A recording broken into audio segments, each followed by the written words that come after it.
Russell County Board of Supervisors meeting in the Government Center at 9 a.m. on March the 2nd, 2024. I'd like to first start off with a call of order and roll call. Andrew Hensley. Here. Luann Wallace. Tara Dye. David here. Eaton. Rebecca Dye. Nate Kaiser. And Steve Brady. Here. You have a quorum. Thank you, sir. Jacob, would you do the invocation for us, please? Afterwards, if you stand, we'll take the invocation.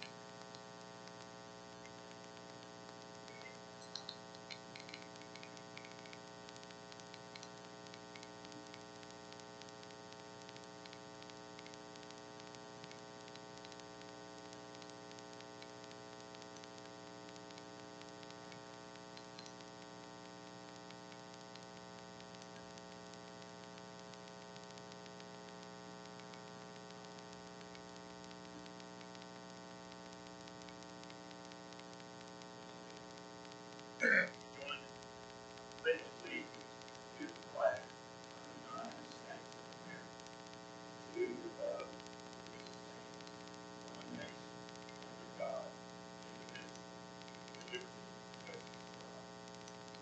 Thank you. Okay, our first item on the agenda is to approve the agenda itself. So, Lester, I understand we're one section passed through. That was the plats. The idea, planning commission plats. Yes, sir. The first one is Matt Jordan's not going to be able to attend this meeting. He has to be set on the next agenda, so we can table that one. And also, the planning commission is still doing some revisions to their work, so that will be tabled till the next meeting, sir.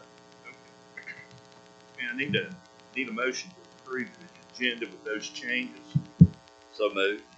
Have a motion to have a second. Motion and second. Any discussion? Not all in favor, signify by saying aye. Hold on.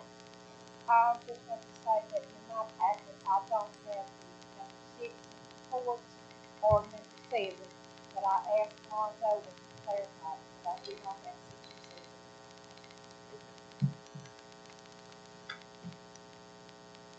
Any further comments? All in favor of this motion, signify by saying aye. All opposed, like sign. Okay. Now we have some presentations. Shiloh. There you go. Good morning. I would just like to thank you guys for allowing me to come and give a presentation to you all today. I know you all got our 2023 annual report in your January board packet. I just wanted to give an overview on some things that we're getting ready to do in 2024, and just thank you for allowing me to have this time. I'm Shiloh Little. I'm now Brooks, but Congratulations. Thank you. I do work with our Tourism Advisory Committee for Russell County. I also sit on the Heart of Appalachia Tourism Board, Tourism Authority Board as a representative in DMO, which is Destination Marketing Organization for Russell County. You want to continue on the presentation? Mr. Lester. Say that again. Continue on in the presentation. Okay, I'm sorry. Just to give an overview, our department works primarily in enhancing travel in Russell County to promote an increase in tax revenue for the county.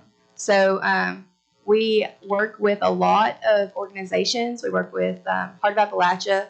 We also work with the Virginia Tourism Corporation, which we have a representative here with us today. She'll also be giving a presentation on what VTC does for us in Russell County. I work with the Clinch River State Park and many more, along with a lot of our local businesses, towns, communities, event organizers, and so on. So just to give some highlight over the past year for the board, we did launch a updated website for Russell County. We've seen a drastic increase in the use of that site. We also have had very successful social media ads and promotions that have led to the success of that website. We hosted the first annual Heritage Festival this year at the Old Russell County Courthouse. It was very successful. We are very optimistic going into our second year of that festival. Through the funds that we were provided through Virginia Tourism Corporation and ARPA, we have developed a Russell County Adventure Guide. I believe each of you received a draft of that. If not, I will share that with you. Those are currently in the process of being printed and waiting for approval. So we also were able to work with some professional local photographers to increase our professional photography database, which allows us to continue to update our website with new businesses, images, high quality, and so on. So I just wanted to give an overview of the economic impact for Russell County, just for the clarity of the board. We have surpassed our pre-COVID numbers. From 2018 to 2022, we won't get our 2023 numbers until the end of this year, but we have surpassed those numbers by over 200,000, and that's in direct visitor spending. So those are visitors who are coming to our county and spending their money. That is, and I'm very optimistic to see what 2023 holds in those numbers because we were so successful in this past year in a lot of the ads and things that we have ran. So we were also able to work on and just so you know, we went from $25.7 million in tourism expenditures to $25.9 million in expenditures. And those are expenditures from people who are coming outside of our county and spending their money here. I have high hopes for us to continue to increase our tax revenue. We have not as of yet, but I'm optimistic for 2023 to see what those numbers hold. But we have not reached our pre-COVID numbers on tax revenue, but we are close. We are very close. We're like $10,000 away from reaching those numbers. So I'm very optimistic for 2023. If you would like to continue, Mr. Lester. Just some department goals for this coming year, which a lot of these we've already hit in 2023, but we're going to be expanding on further in 2024. We're increasing our brand awareness through the updating of our website, the success of our social media. We're able to enhance that brand awareness, which is Experience Russell County, Virginia. We have gotten some great feedback from visitors who are coming here. We're getting a lot of requests for brochures, things of that nature.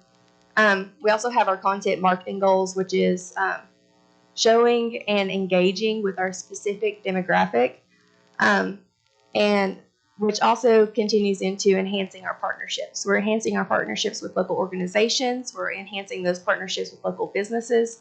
We're working with those businesses in terms of providing information on Virginia tourism, marketing grants, and things of that nature. We're also making sure that we're providing an immersed experience for our visitors who are coming here, making sure that they have a seamless and positive experience. We want everybody who's coming here, whether they're coming for a family reunion or if they're coming just to visit, if they're coming from out of town, if they're passing through, we want to ensure that they're able to have that positive experience for sure. We're also working on providing some networking opportunities for our industry partners to share information with our tourism-related businesses and stakeholders in the community. I'm currently working with hopefully Opportunity Southwest Virginia to work on having those socials and providing that partnership there. All of this to say, we are optimistic and very hopeful that all these goals for 2024 is going to drive our tax revenue for Russell County. So moving on, I just wanted to share this information with the community and with the board. The Cumberland Forest Community Fund will be opening in March. This is an opportunity for our local communities, towns to apply for funding, which is obviously focused on local communities and investing in their resources that they currently have. So once that information is shared, I'll be sure to share that with the board and the public as well. Just to give a little update, we are going to be having our ribbon cutting for the Cleveland boat launch, which is through partnership with the town of Cleveland and the county. That will be on March 26th at 10 a.m. And just to give a little preview, we have our pre-construction of the Cleveland boat launch. You can see here in the post-construction of that boat launch. And this is all located at the Riverbend Campground in Cleveland. With that development, they were also able to develop a picnic shelter at the campground, which is available for use, as well as a playground. And again, this is just an overview shot.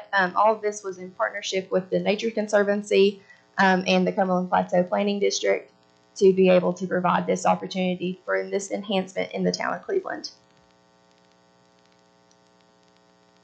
And I would like to welcome Michelle Workman with the Virginia Tourism Corporation. She's going to give a breakdown of some data and some resources that are available and things that we've done over the past few years for Russell County.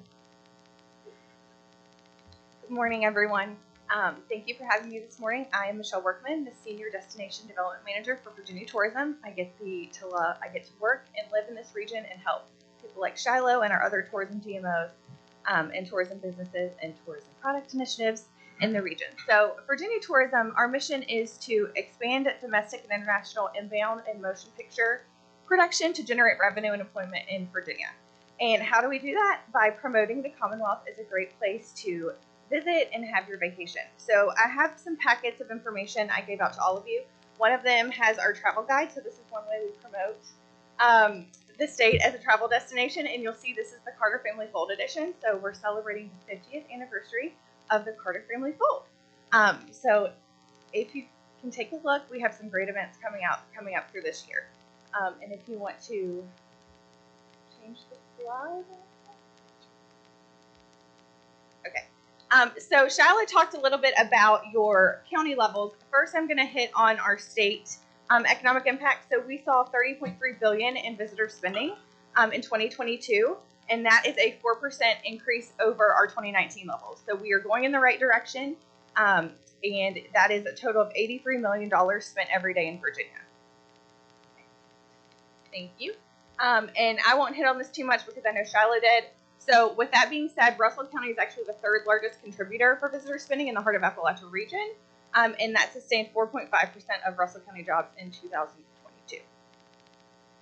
And then this is actually a breakdown that you all also have in your packet, and it is the county level analysis. So it shows the breakdown of that visitor spending with accommodations being $3 million, food and beverage for 4.5, the retail being 12.6, recreation 1.6, and then the transportation 1.4. And then this is a breakdown of how much it saved each household of Russell County. So it's about $215 a year in tax savings in 2022. And we hope that increases in 2023. And then another thing that we offer that is a great resource for our tourism offices and our tourism businesses, especially when it comes to doing grants, is we have our points of interest data. So you all have these in your packet as well, but this is actually mobile location data. So we track cell phones and all of that data heavy things and seeing how long they're staying in locations and whatnot. So if you want to change the slide, I'll show a sample. I'll show the two that I included. Oh, wrong way. Thank you. So this is Lebanon Main Street. So this shows last calendar year, so January to December 31st. And it shows, your top 10 counties within the state that are visiting Lebanon. It shows your top 10 MSAs, visits by days of the week. And then it also shows the top 10 cross visits. So we have 800 of these in our system across the Commonwealth. So we have Lebanon Main Street, and then the next one's going to be the Clinch River State Park. Also shows the same data, but this is great information when you're working on grants or working on your target markets and that kind of thing. So you'll see that one of the top 10 MSAs for the Clinch River State Park is Fairfield, Tennessee. So that's very interesting information. And then, like Shiloh mentioned, we have grant programs, and I know she's working on one now. And if you want to change the slide, there we go. These are actually the past grants that they have gotten since Russell County has gotten since 2016. And I did forget to list ARPA, which was $30,000. So we gave out an allotment across the Commonwealth to all 133 localities to help with the recovery marketing after COVID. So that is a total of all of those. I know Shiloh is working on a grant right now for you all. And then there's some others listed. And if y'all would like a list of those, I can get that to you as well. But you all have packets that have all of our information. So we have tons of resources at Virginia Tourism, and Shiloh is great to tap into everything that we have. Like I said, I live in the region. I'm happy to come and sit down with anyone who'd like to have one-on-one meetings. I know Mr. Eaton has connected me with potential people starting tourism businesses, and I've had one-on-one meetings with them and seen their property and that kind of thing. So if you have any questions, my contact is in the, yes? I do have a question. Yes. Maybe you can help me. I've looked at all these numbers, and I've read as to how they're calculated.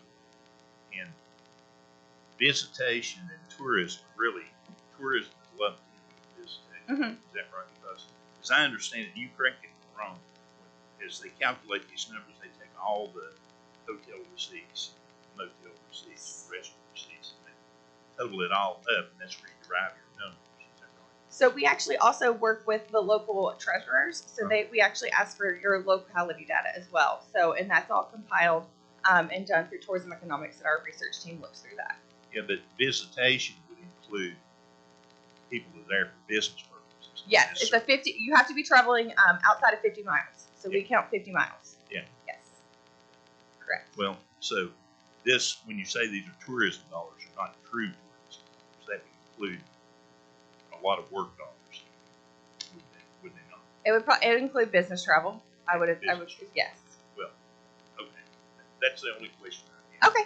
And I can get more breakdown of data if you'd like me to. I can get that to you. Okay. Thank you. All right. Any other questions? Thank you.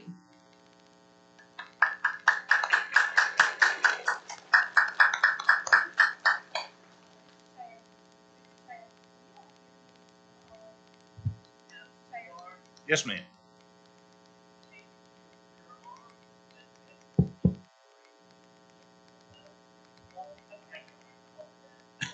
Mr. Chair, that's good. I got it. So with that being said, I would like to ask you and this board if we could move forward with working on our ordinances that we have now that will allow overnight stays in our parks. We See don't why have not. that at this time. Does anybody on the board have any issue with that? You know, if we have to have an ordinance, we need to go ahead and start working. I think that we have an ordinance in place for recreation places, but we do not have anything that says we support or we can have or overnight stays. Am I correct, Mr. Lester? Yes, yes, ma'am. Right now you have a park and recs ordinance in place, but the component when it was developed did not have overnight stays in it because we did not have facilities at that point. So it needs to be updated. Yeah. Okay. Well, Mr. Lester, if you put that on the agenda for future board meetings, we'll try to look at that. Yes, sir. Very much well. Okay, next item is approval of the minutes for our last board meeting, which was February the 3rd. And an opportunity to look at those. Need a motion to approve. I'll say. Motion second. Any discussion? If not, all in favor signify by saying aye. All opposed, like sign. Abstention. One abstention. Lou was not there. Okay, next item is approval of our expenditures. Hope everybody's had an opportunity to go over those. So I'll need a motion for that. So moved. Okay, have a motion to have a second.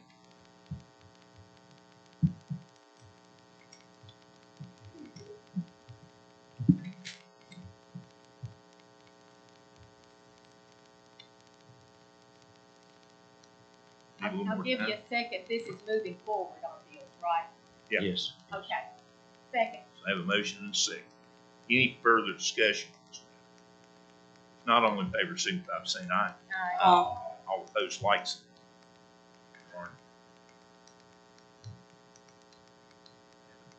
Next item is committee appointments.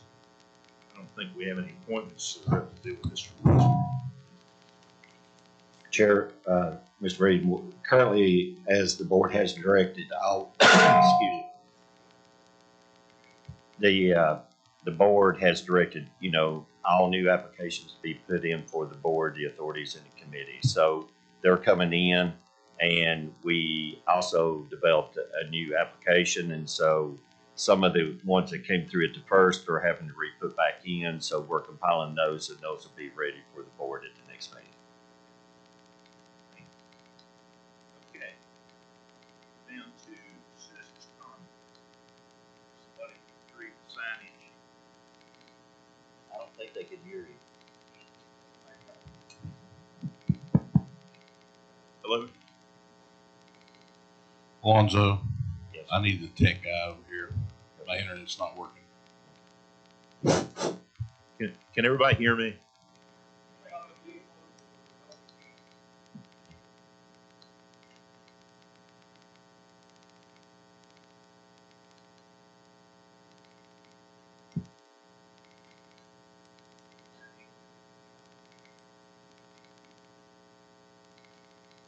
Okay.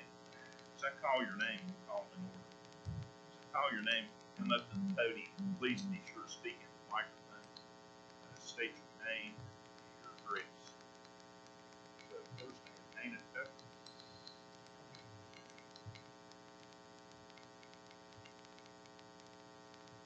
My name is Dana Tucker. I live at 121 Hillside Drive in Tonacre, Virginia. You're using dynamic mics. Unless you move up close to them, nobody's going to hear you. Mr. Reed, when I told you that, the first thing you did was sit it further away from you.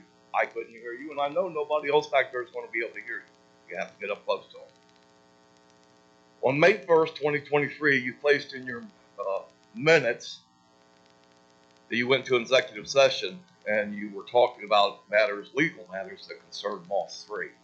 Now, this would insinuate to me, and these are all my opinions, that this board had to have been discussing this months earlier. Nobody walks into a county board with a multi-million, if not billion-dollar proposition, and you decide to have a meeting on it the next day. During that time, Mr. Breeding, you and they did a podcast pulling out a call to everybody in Russell County to show up, even under unscrupulous circumstances, to oppose the noise ordinance. And yet I look around me, I don't see no Christians standing here, I don't see any people standing here talking as Christians, as a group, saying that they oppose it. And that led us to believe and start an investigation that we think you honestly did this to stop a bump in the road for this plant. Because you have no noise ordinance that you can judge any of this noise off of, and that's where we focused our investigation as of this point.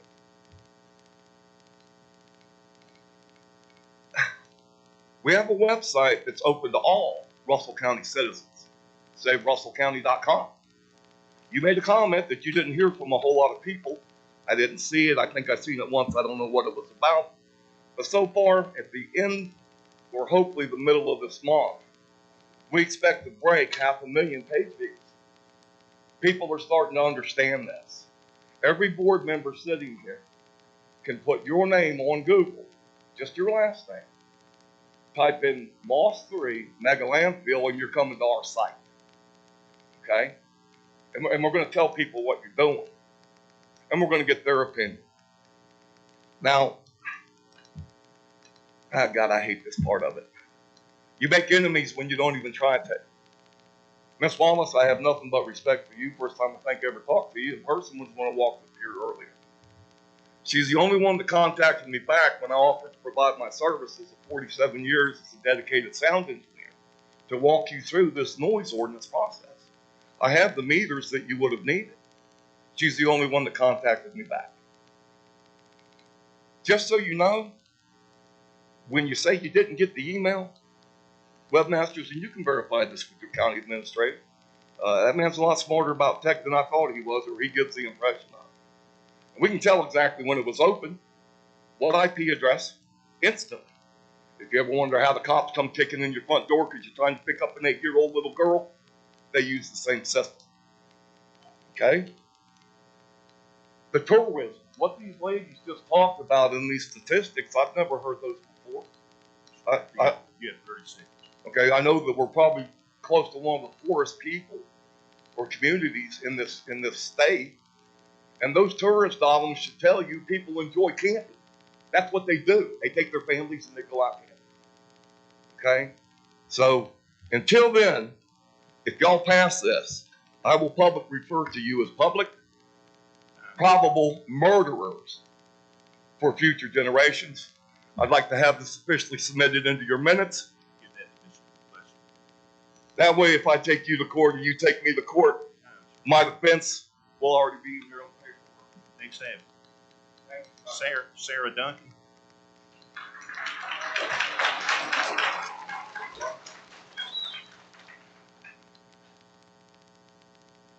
show you all this picture and let you know that these are my reasons. Speak into the mic. Turn it down. There you go. These are my reasons, and I hope that they will be your reasons too for saying no to this landfill. Good morning, ladies and gentlemen. My name is Sarah Duncan. I live in Raven, Virginia. I was raised in Russell County, and I've lived here until I was in my 30s. My parents and family still live here, and my children spend a lot of time on land that's been in my family for decades, just a few miles from where this proposed site will be. I'd like to point you to two scripture passages. The first is Mark 12:30-31, which reads, and this is Christ speaking, and thou shalt love the Lord thy God with all thy heart, and with all thy soul, and with all thy mind, and with all thy strength. This is the first commandment. And the second is like, namely this, thou shalt love thy neighbor as thyself. There is none other commandment greater than these. Love your neighbor as yourself. I don't know you board members, but I love you with the love of the Lord. And I know that if propositioned, I would never sign my name on a line to put a harmful landfill in your backyards. No matter if 1,000,000 John Matneys was standing at my door knocking for me to do so. Because I wouldn't want that done to me. The second scripture I'd like to highlight here is Matthew 10:26, which reads, fear them not, therefore, for there is nothing covered that shall not be revealed, and hid that shall not be known. I don't feel it is by coincidence that Jennifer found what she did when she did that informed her of the plans of the landfill. If she hadn't found what she did when she did, we might not have had time to fight. Nothing covered that shall not be revealed, and I believe the Lord allowed that to happen. Please don't do this to this county. What else do we the people have to do to change your way of thinking on this? We've begged, pleaded, cried, and prayed, and will continue to pray. I know some of you are leaning towards yes on this, and that's your right. You have been voted onto this board for such a time as this. Proverbs 29:2 says, when the righteous are in authority, the people rejoice. But when the wicked beareth rule, the people mourn. You talk about a people rejoicing if you all vote no on this. If you vote no, life will go on for John Matney and his millions, and I assure you they will be just fine. His life won't change no matter how you vote. But if you vote yes on this, every single person and child in Russell County and surrounding counties will not be just fine. We'll be stuck for decades to come with other people's rotting trash, and there won't be a thing we can do to stop it. What are you going to do with the power that comes along with the seat the Lord has allowed you to be in? You will either forever be known as the people who sold us out and our children out, or the ones who saved us. One day, each of you and each of us are going to have to stand before the judge, and he does not care who John Matney is. And more importantly, he cannot be bought. You know in your heart of hearts what you should do, and I'll be praying that the good Lord will give each of you the courage of our convictions to simply vote no. And in doing so, you'll be saying yes to God's blessings upon this county. I believe that. I agree with R.D. Sneeden that there are other options for this piece of land. And you just watch. You say no, and you just watch what the Lord will bring this county's way. He will show out. In the words of the late Charles Stanley, obey God and leave all the consequences to Him. Thank you.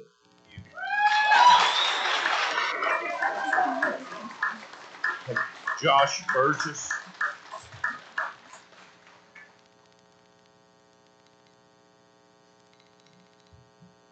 Josh Burgess, 1857 Archer Road, Southwest Virginia. I am very much opposed to this landfill. I ask the question, why are we here? Why are all of us here today? Why are all these wonderful people here today? Because we all care, and we are extremely worried about the health of our families, friends, neighbors, and the environment of Russell County for generations to come. The Russell County's greatest asset is the people. The very people you are all looking at here today. Why do all these wonderful people live in Russell County? Because it is a choice. It is because we choose to live here. If we wanted Abingdon, we would move to Abingdon. If we wanted a Bristol, we would move to Bristol. Russell County is a hidden treasure, and we, the people, understand that. There is no amount of money, influence, or political promise that would cause me to turn a blind eye, ignore, or downplay any concerns, ideas, or opinions the wonderful people of Russell County had to offer. So I ask you, our representatives, not to just hear us speak, but to please listen to us. Please listen to what we are saying. When you step outside today, please take notice and appreciate that you do not have we do not have toxic odor of a mega landfill in the air. We do not have hundreds of trucks filled with out-of-state trash. This destination is one of the most protected biodiverse locations in the country. We don't need a sales pitch. We all deserve the honest truth. Y'all may wonder, why does Josh show up at every meeting? Why is he here? When I heard about this landfill, the first people that I contacted was the very people that will write the permits for this landfill. And I asked them, what can we do? What can I do? I need some guidance. They told me this would be a horrible decision to set this landfill at this location. And I said, what do I need to do? They said, you and your community need to come together and support your board of supervisors to vote no to this thing. Without their approval, we cannot write the permit. That came from the horse's mouth. And that's why I'm here. And I appreciate y'all very much. And thank y'all. Thank you.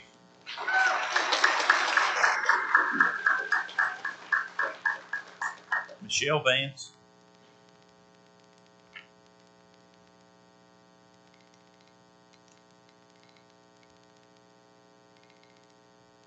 Morning, everybody.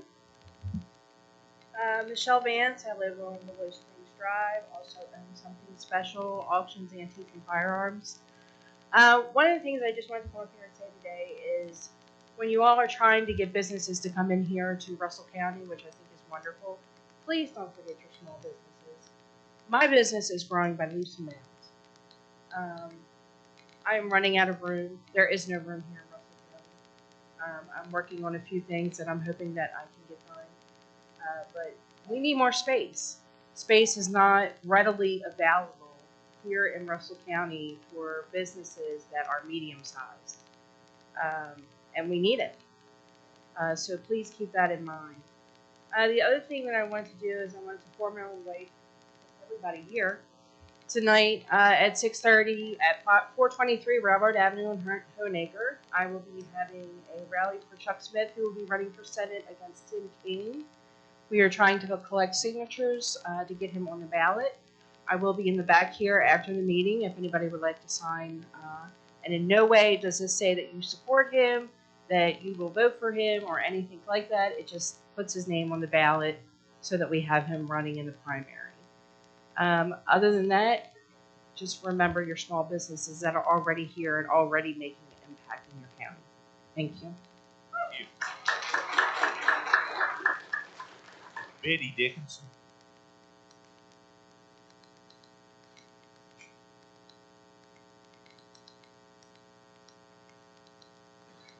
I'm Betty Dickinson, 1880 Harold's Valley Road, Castlewood. I only have one copy of each of these. I will give them to you, Mr. Brady, or to whoever needs. Mr. Lester.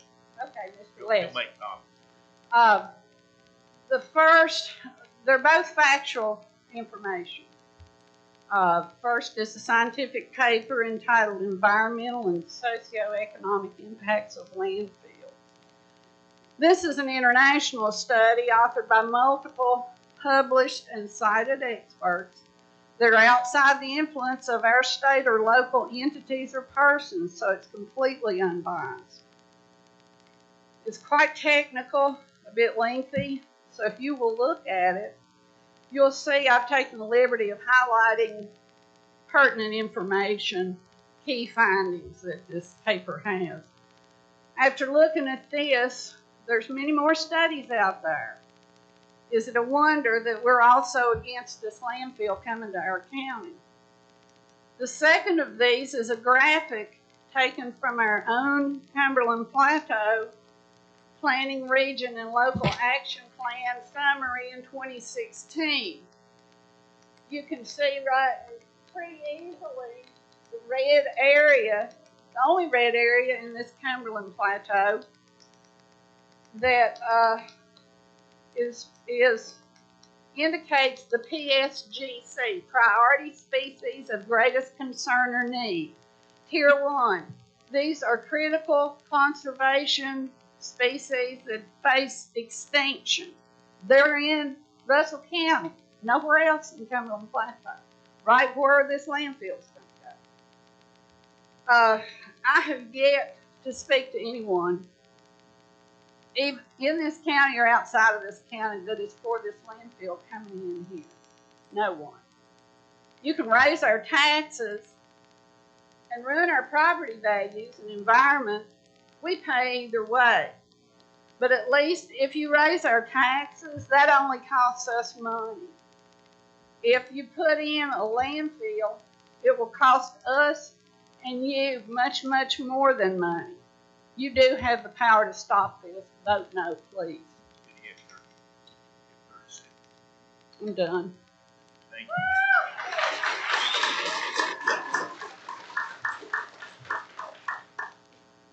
Somebody avoid.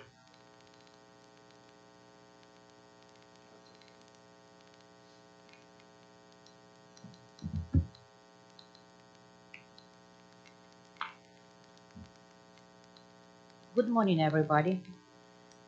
It's so glad to see you early morning Saturday. My name is Svetlana Boyd. I live on 114 Wires Court, Lebanon, Virginia. I'm a little man with heavy Ukrainian accent, so forgive me, please. I hope you understand what I will tell you. I was here in December asking about leaving the town and joining the county.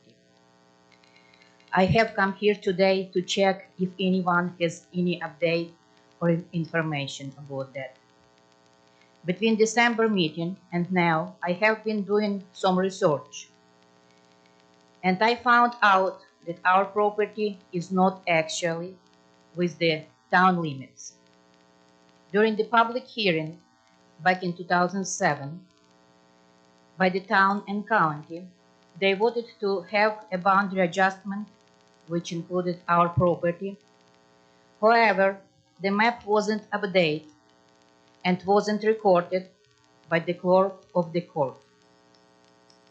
According to paragraph 15.2/2234 of Virginia law, within 30 days after adoption of the official map, the governing body shall cause it to be filed in the office of clerk of the circuit court. Based on all of this, we are not within town limits. I checked with the clerk of the court, and the Russell County map wasn't recorded after the boundary adjustment either. So, as a resident of Russell County, I'm begging you to stop the town from removing my son's home.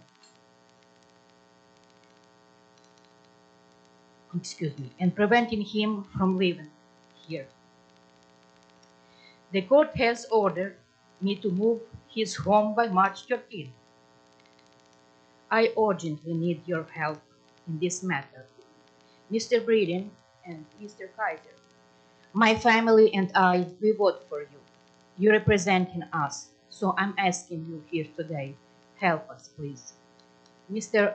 Lester, I talked with you 3 times. Please check the map. Please help us.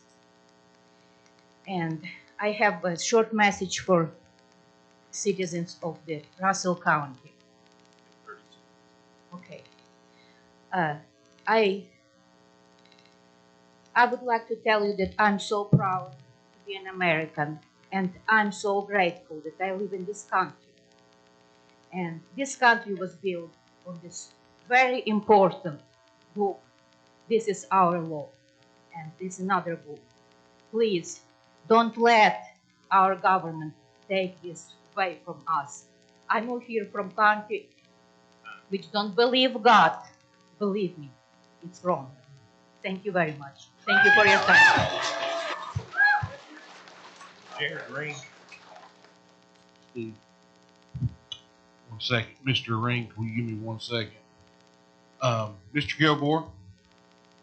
Mr. Kilgore, it sounds like by Ms. Boyd's information there that the town and the county were out of order with the boundary move. Will you look into that? And if they are trying to remove Ms. Boyd's property from a county sitting property, not a town sitting property, there needs to be a injunction put in place immediately.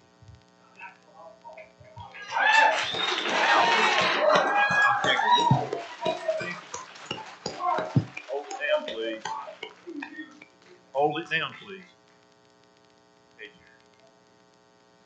Jared. My name is Jared Ring, 149 Calvary Baptist Road, Castlewood, Virginia. 2 things I'd like to say before I get into the meat and potatoes of my speech. Please help Svetlana. Taking someone's home in the name of government bureaucracy is monstrous. Now, the second thing is, that was a wonderful presentation on agro-tourism and pointing to some of the business traffic that is a fraction of that, so you can discredit the tourism industry's impact on our economy, presumably to make the landfill more defensible, is intellectually dishonest, and I did not appreciate it. Now, the main part of my speech. 3 minutes is a long time to listen to nonsense and a short time to try to say something impactful. The Rings came to Russell County originally when Thomas and Stephen Ring were given land here with their pensions for fighting in the Revolution and the War of 1812. My family helped build this country and this county. Several of you have been a part of building the legacy of Russell County, too. Many of you have done admirable work in getting us new trails, new businesses, even charities to help underprivileged children. I've seen a lot of you working right alongside me at local festivals that help give towns entertainment, recreation, and stimulate the economy. All of that legacy, everything each of you has done to help this place, is threatened by the landfill. You do have the authority to reject this. This very board denied a landfill and incinerator proposal with an ordinance in 1991. There is precedent for rejecting something exactly like this. Do you want your legacy to be the preservation of this place or turning its primary industry into garbage? Do you want your legacy to be trails or do you want it to be trash beside every rail bed and roadway? Do you want to be the board that served the people who elected you or the board that believed or that confirmed all their worst beliefs about government? Do you want your children and grandchildren to remember that you served with honor and integrity, or do you want a shadow to be over your memory when they grow to see what you've done with the landfill? Think on what you want your legacy to be. I don't want my family's legacy in this county to end, but I will not remain here and wait for my family to get sick. I will leave this place, and so will your children and grandchildren if this landfill goes in. Trash is not an economic plan for the future, and I cannot find a single area who has a mega landfill that prospers. Be honest and give us the environmental report that our tax dollars paid for ahead of the meeting when we speak about it. Do the right thing and vote no on this landfill.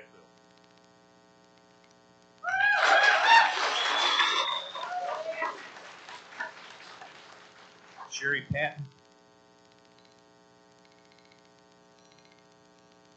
Good morning. My name is Sherry Patton. I live at 1326 Old Postal Road in Hansonville. You know, I thought a lot about what I was going to say, using my 3 minutes to talk about the dangers of putting a landfill in the Moss 3 location and the detrimental effect it would have on tourism dollars. And I was planning on coming in here complete with facts, charts, maps, fault lines, you know, sinkholes and tourism dollars, which I looked into. Really enjoyed the presentation earlier too, by the way. But, you know, I was like, okay, you know, they have to listen to this. And then I realized 2 things. Number one, we've been doing this and y'all don't seem to care about the facts. Or at least that's my perception. And again, because this is not a question and answer, none of us really know what's going on in anybody's heads. So again, my perception is y'all don't care. The second thing I realized was this was your job as a board of supervisors to do your due diligence. Y'all were aware of the potential and the huge scope, 6,000 tons of hazardous waste every single day coming into this county. Y'all were aware of this private landfill long before the people of Russell County were. You should have led the charge to determine the risk and the liabilities. Instead, y'all worked in secret, behind closed doors, leaving we the people to play catch up. The only thing that I see that you have done is spend over $50,000 for a feasibility study for a private landfill that will ruin our area solely to benefit a few multimillionaires. That's $2,000 for every man, woman, and child in Russell County. You spending taxpayer dollars on behalf of John Matney makes about as much sense as Bill Gates inviting me to lunch and then me picking up the tab. Thank y'all.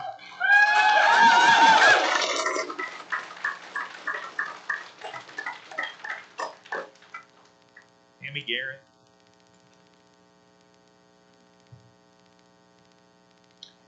Good morning, I'm Tammy Garrett. I live at 336 Russell Street in Lebanon.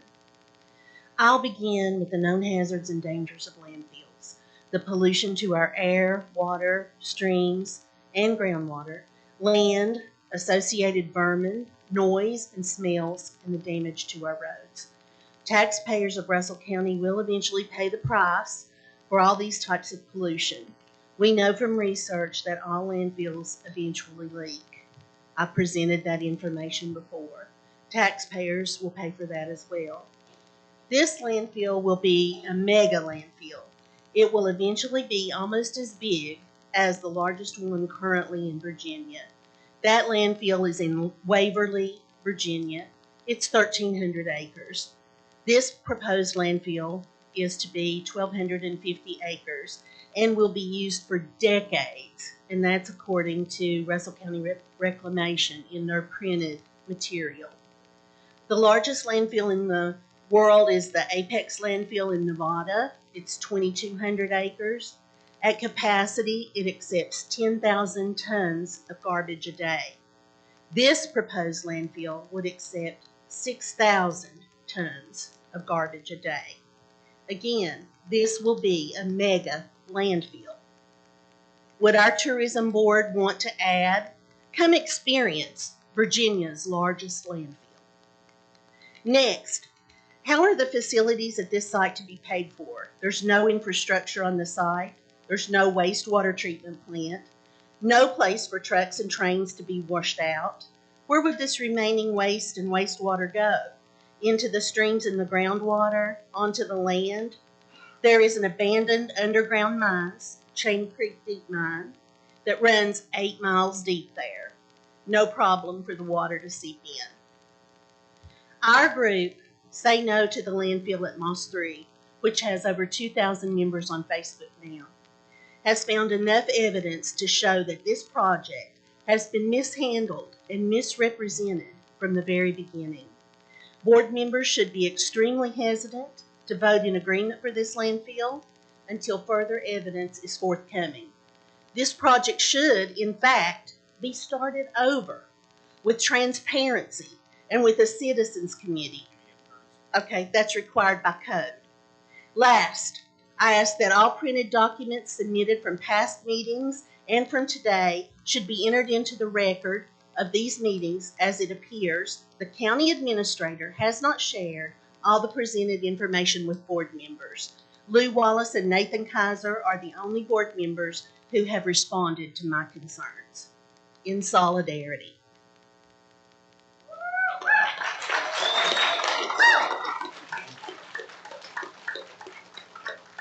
Timothy McClanahan.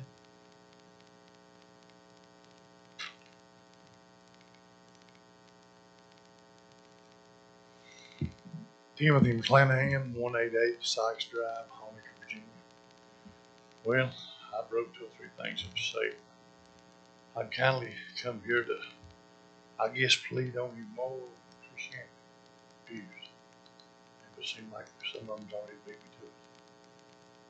I mean, you know, morality is principles concerning the distinction between right and wrong, good and bad behavior. Christian leadership, integrity. Integrity is the true heart of leadership. Without integrity, a leader talks, lacks honesty, honor, and ethics. The Bible teaches the righteous who walks in his integrity walks securely. Proverbs 10:9. The world needs leaders who will clothe themselves in integrity. That's all we're asking. We don't work. Why can't we have a pauper gap? It don't have to be a pauper gap, something else. I know your one of your grandyoung, 2 more up on the hill. I don't want them to have to move out there. I enjoy hearing them screaming and hollering. I mean, I'm just pleading to no land. Thank you.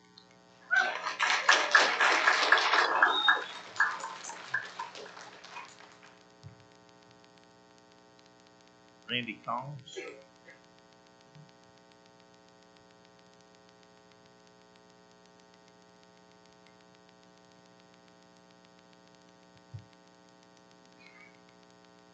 Morning, everyone. I haven't met you all. Well, I know of Nate, but I haven't met you all till today. My name is Randy Collins, 308 Farmland Drive, Lebanon, Virginia. I'm from Smith County originally. I married my husband, Brandon Collins, and we've been here since 2008.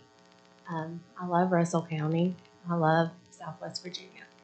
A little bit about me is I started my career in pharmacy about 13 years ago. So I've been in it for 13 years. I've been battling what I feel like is the drug epidemic side of the Appalachian region. And I'm definitely not the popular one, but I can relate to what you guys are going through because in my job every day, I have to remind myself I work for Jesus, I don't work for people. And what I take pride in is keeping drugs off the street. So if I see something coming in to my area, to my little community, and it's coming out of Richmond, I'm like, this isn't right. This is a high quantity. I don't want drugs on the street. So again, it's not a popular job. It's not a hard job. I don't get thanked, until recently the DEA, probably the only one that'll ever say thanks to me, right? So got that going for me. So I can relate to what you guys are going through when it comes to that. But I just want to remind you, like, here I am today, 13 years later, and I'm like, let's keep trash off the streets. Let's not take 5 different states' trash into our county. Let's keep our county beautiful. Smith County's beautiful. Russell County is beautiful. I really liked the tourism that they presented, and I just want y'all to know that I'm here for y'all. We support you guys. We've seen some signatures, we've seen some deeds, grant monies, dates, and things, and yeah, there are a lot of questions, but the main one that I have is, where do we go from here? Like, how can we all come together and figure something else out for our local trash that doesn't bring a mega landfill? Because I want my kids to live here and come back here. So I'm just begging you guys to just consider, saying no, keeping it out of here, just saying no, and know that we got your back. Like, it doesn't matter what y'all done. I don't care. I look forward to meeting all of you all on a personal level and helping you. Industrial, let's bring it in. Let's bring it in. But let's bring it in a different way. So I just want y'all to vote no for this landfill. Thank you.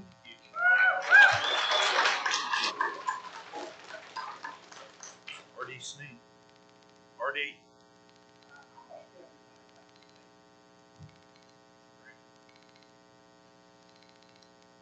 Charles King Jr.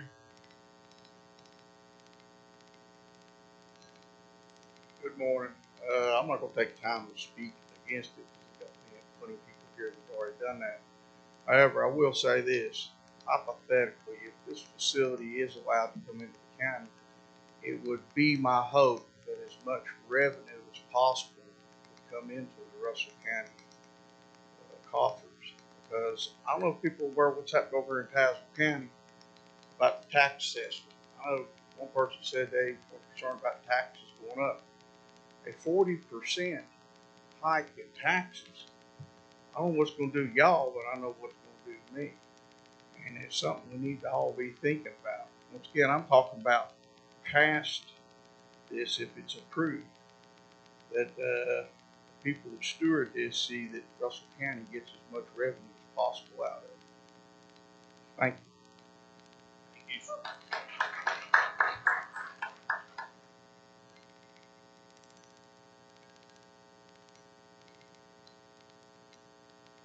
One to Simmerly.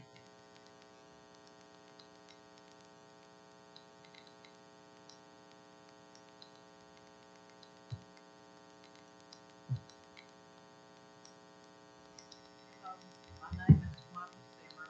Might have to pull that mic down a little bit, honey. There you go. There you go. I live at Clinchfield, Cleveland address, and this would be very close to where I live. And I am opposed to a landfill at Moss number 3. I believe that some of you are Christians, and Jesus loves you and wants to save anyone that is lost. There's a lot of people in our area that's praying that this landfill will not go in. Every person is precious to God and worth something. What if your son or your daughter or your parents or your babies lived near Moss 3 if it was a landfill? We're supposed to love our neighbors as ourselves. And you are my neighbors.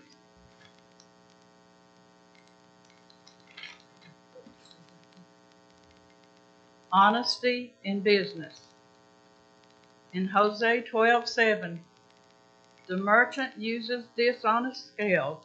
He loves to defraud. We hear and read much about corruption and questionable tactics in business world. The abuses are symptoms of humankind's greed found in societies the world over. Hosea describes this greed in the words of our text. He shows a desire for gain acquired by deception at the expense of the buyer. It occurs frequently. The merchant who resorts to deceit, the storekeeper who gives customers short weight, the dealer who mislabels the goods, the salesperson who hides the defects of a product, all of these may deceive the buyer, but their craftiness does not escape the Lord's scorn. The commandment, thou shalt not steal, applies to dubious deals that are passed off as good business. It is, of course, possible to be a Christian business person and then to adhere to the principles of fairness and honesty. This is the only policy that wins God's approval. The eyes of the Lord are in every place, beholding the evil and the good. But he that doeth wrong shall receive for the wrong which he hath done, and there is no respect of person. And you can't fight against God. Please don't let this come into our area.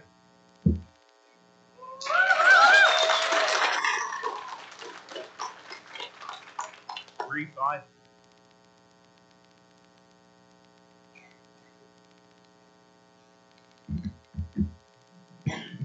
Hi everyone, I'm Bree Fife of Mountain View, California, formerly Cleveland, Virginia. I'm here today because I think every single person in this room has the same goal, to make Russell County better. But there seems to be a misalignment on how we think that we can get there. To the Board of Supervisors, I have a lot of empathy for you. Most of you came into your roles when Russell County was in a declining economy, surrounded by other counties who were fighting for survival as well. But this community has shown that we care and that we're here to stand behind you as long as we feel heard. You know, I grew up in Cleveland on a tobacco farm, went to the University of Virginia and obtained a mathematics degree, followed by an MBA from the Darden School of Business, and spent most of my career at one of the top management consulting companies in the world. And I bring this up for two reasons.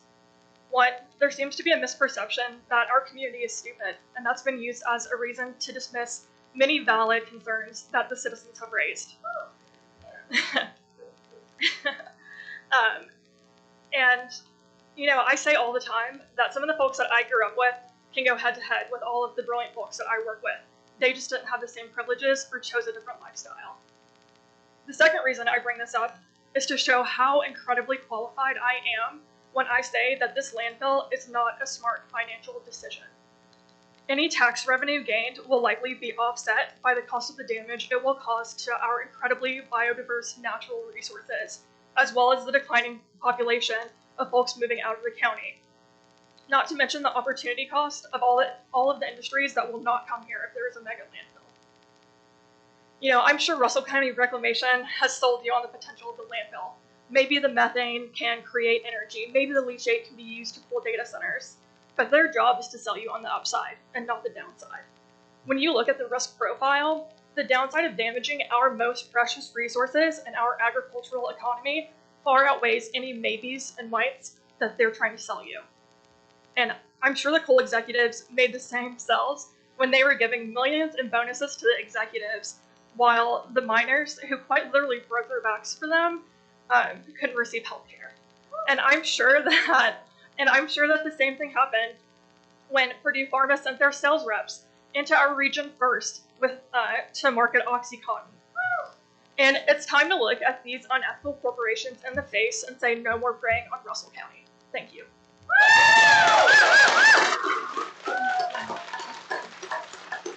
Larry Hughes. Larry Hughes.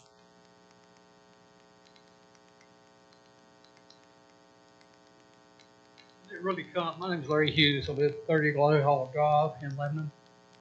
Probably where the crow flies, I'll be about 4 to about 5 miles from the landfill. So I guess I'll have a concern in those 2 ridges over, but I am still concerned with it.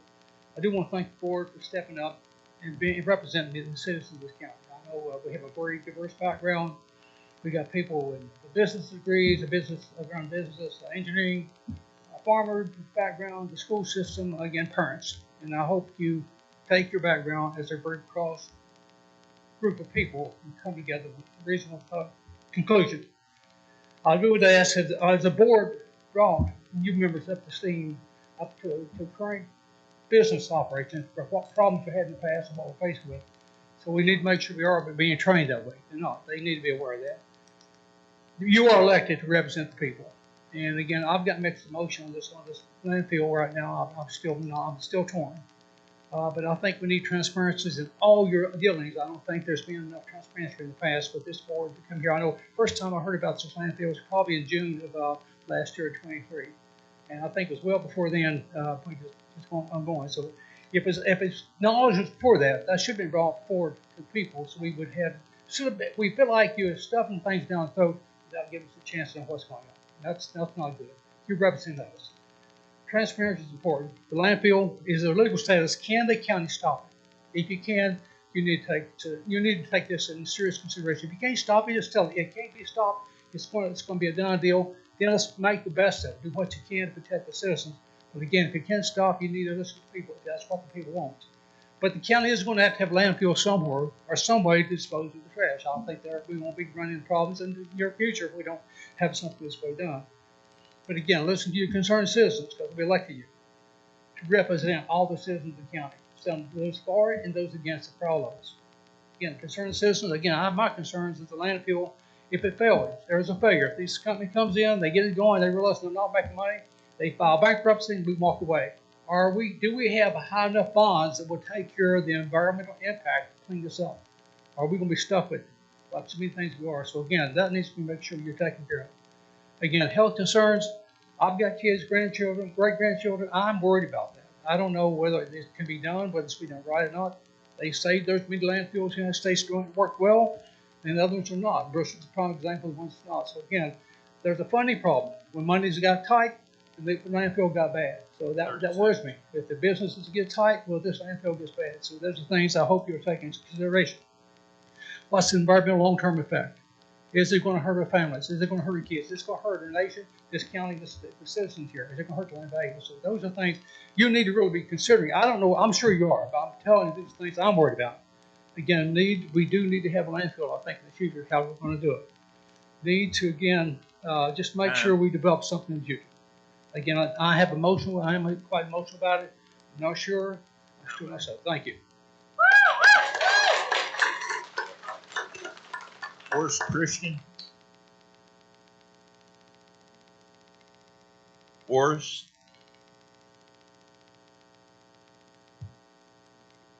Good morning, everyone. I'm Morris Christian. I reside at the Big City section of Russell County.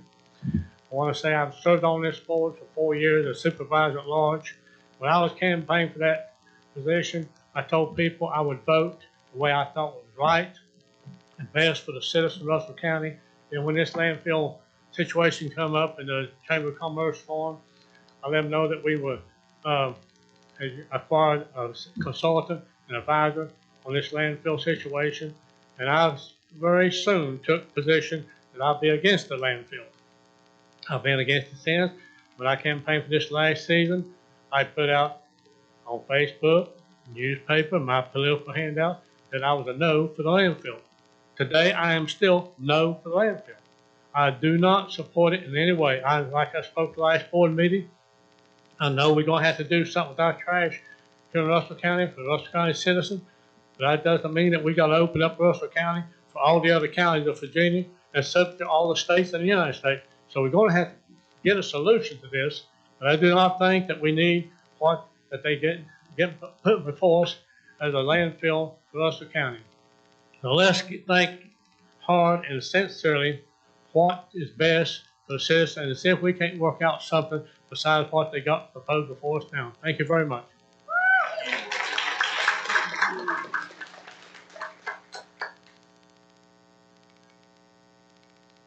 David Dingus.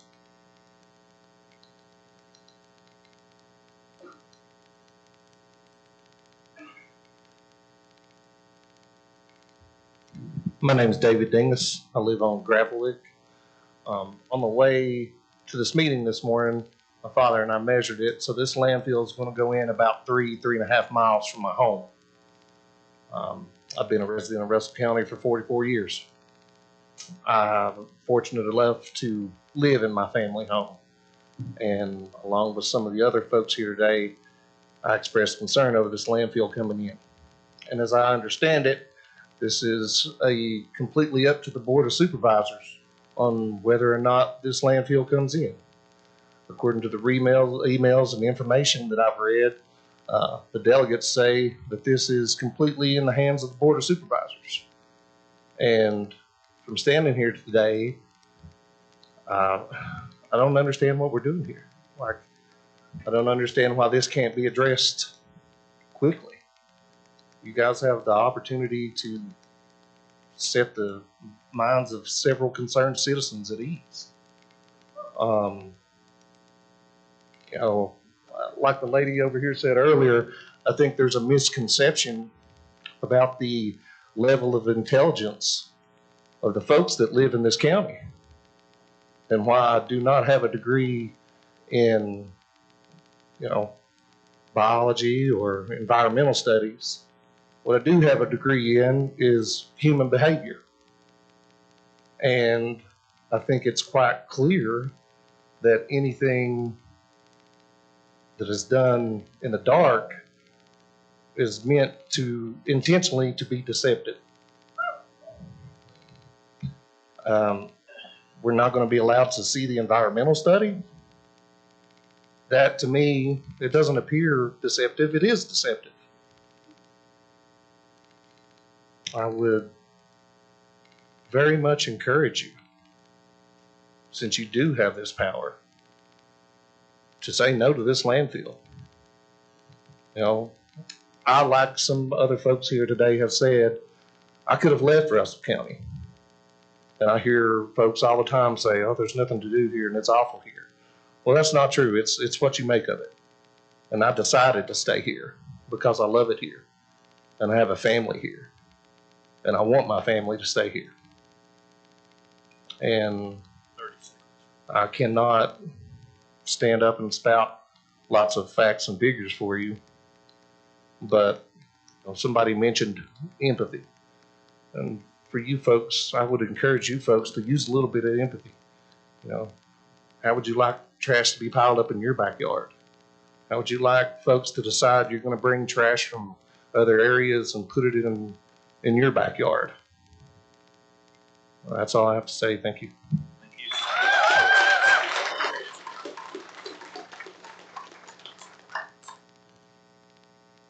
Walter Dingus.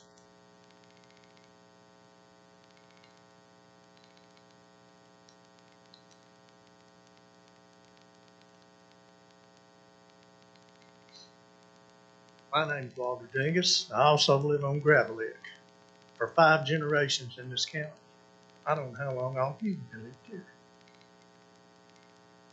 The reclamation of Russell County that I have read online and looked at is a total falsehood. This is a company that goes in there and promises you roses and rainbows, but the only thing they're interested in is money. And I don't want this county to be ruled by money. Each one of you were elected by your constituents. And each one of you, I'm sure, when you campaigned, told your constituents you had their best interests at heart. So you tell me how you can put a toxic eyesore in this county when the people entrusted you to do the right thing. This is not about money. This is about the people of this county. Hey, listen, we're going to have to hold it down in the audience, please. Let the gentleman speak. Now, this morning when we started here, we had a prayer. We pledged allegiance to the flag. In that pledge of allegiance, one of the things that sticks in my heart every day, I fly a flag in my yard on Gravellick Road every day. one of the things that sticks in my heart is liberty and justice for all, not just rich, greedy corporations. Now, each one of you have made a promise to the citizens of Russell County, each one of you, and I appreciate it if you would look me in the eye. Each one of you has made a promise to the citizens of this county. Your constituents, they have put their trust in you to look after their best interests. And I would be so gratified if you would take that seriously and put their interests at heart, not money, not greed, not corporations, because these are the people of Russell County. There's already one landfill a half a mile from where they're going to put this one in there, an old county landfill. So why does this end of the county need to be the dumping ground of the whole county? Because there's no subdivisions there. Nobody has any law offices there. No businesses over there. Well, these people don't matter. Just throw it over there. Well, if you allow them to do that here, each one of you in here needs to know that someday it'll be in your backyard. And if that's what you want, is that what you want? Is that what you want to do to the people of Russell County? We don't need trash from all over this country in our backyard. This whole area in here has been raped enough by mining, by timber, nothing reclaimed. And this so-called reclaim was all for profit. They went through the old slate dumps, filtered the coal out, and sold it for money. Well, I hope that my time is not up. That's all I can say.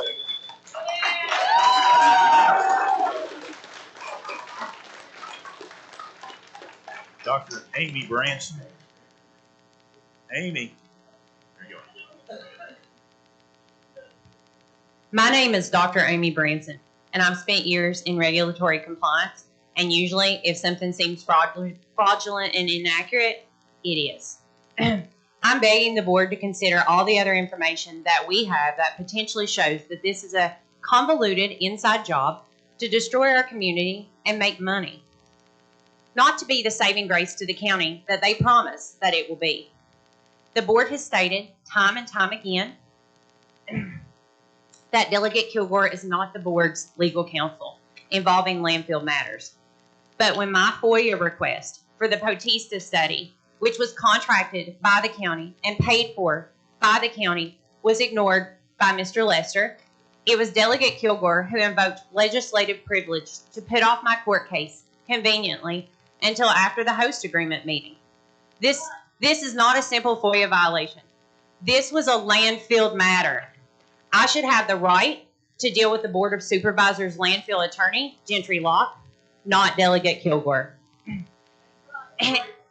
Is Delegate Kilgore representing the landfill or not?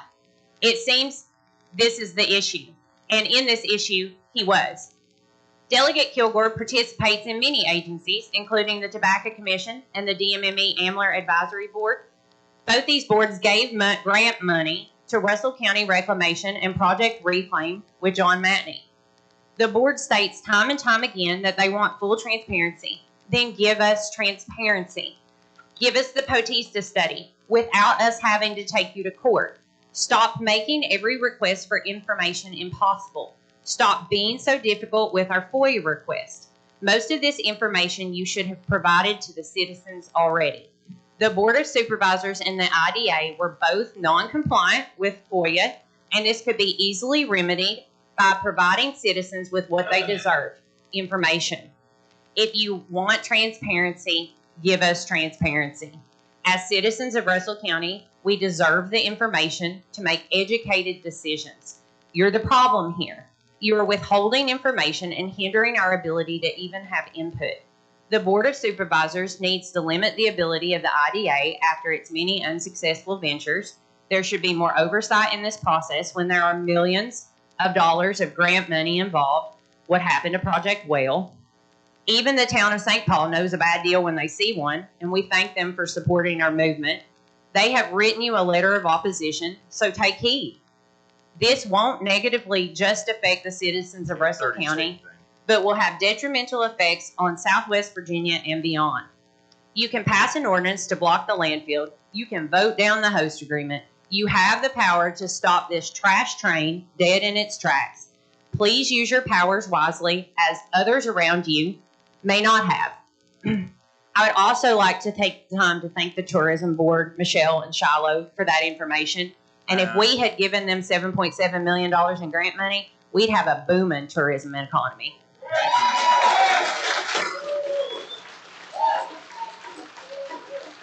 Christine Caudell.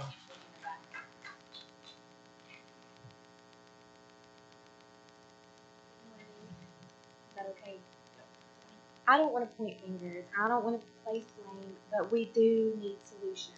We need to solve community-wide issues, but we don't need to solve those issues with a landfill. I ask you all to really close your eyes and think about your futures, your children's future.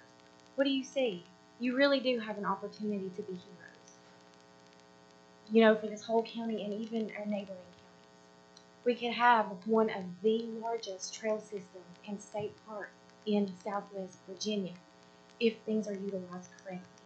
You know, we can build a community that our children will grow to love, in turn keeping it for generations with endless opportunities. You want a strong community, focus on them while also maintaining economic long-term value. But economic growth of 30 to 35 employees, that is laughable when the vision is so much more. We are more valuable than that. We are a strong culture, we are a persistent culture, and we are an independent culture. It's about time we shine the light on all the things that Russell County has to offer. We were promised manufacturing and recreation, not the statistically bleak future you are negotiating. Our land is not negotiable, our land is workable, and let our future generations bring it back to life. So I do plead with you to find solutions. Find solutions. Let us collectively show the rest of the area how those solutions can be found, and it's going to be working together. Thank you. Mr. Breeding, Mr. Breeding, could you restate that lady's name? I did not get it. I'm sorry, I could not hear it. That was Christina Caudell. Thank you, and I apologize, Mr. Audio, I didn't catch your name. Okay. Next, Kurt Salyers.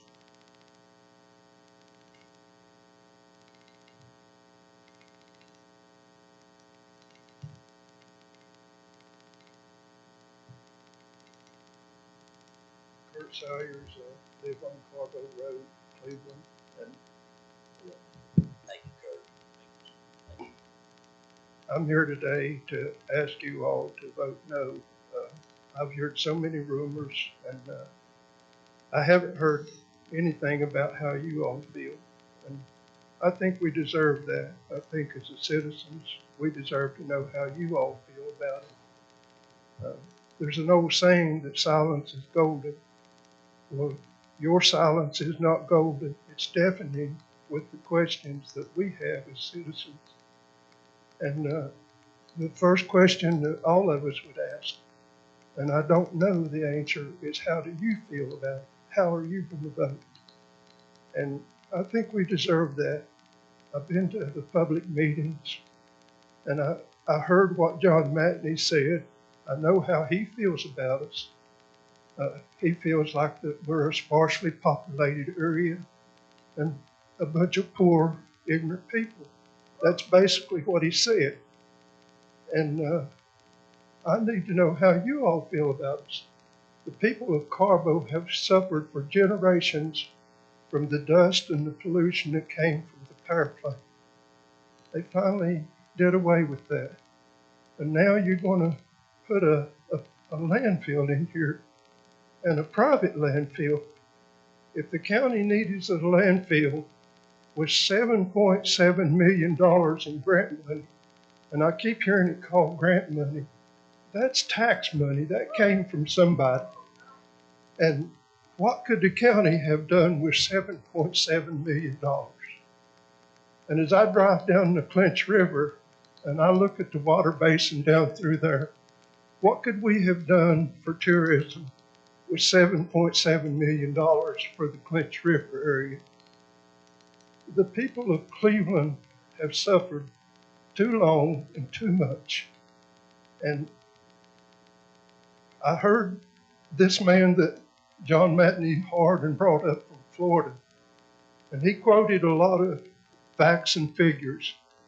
And he quoted about a successful landfill out East Virginia. And I researched it. And he said the county got enough money to build new schools. Yeah, 30 seconds. Well, I'm asking you, if you get enough money from this, will you build a new school over in Carbo? Some people work all year to go to the beach. I work all year to sit on my back deck, and it's the most peaceful place that I've ever seen.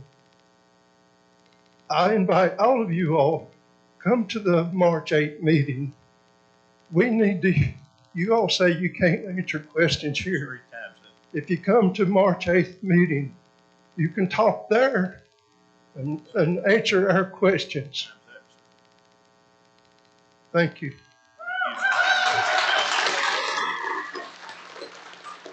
Tammy Miller. Tammy Miller.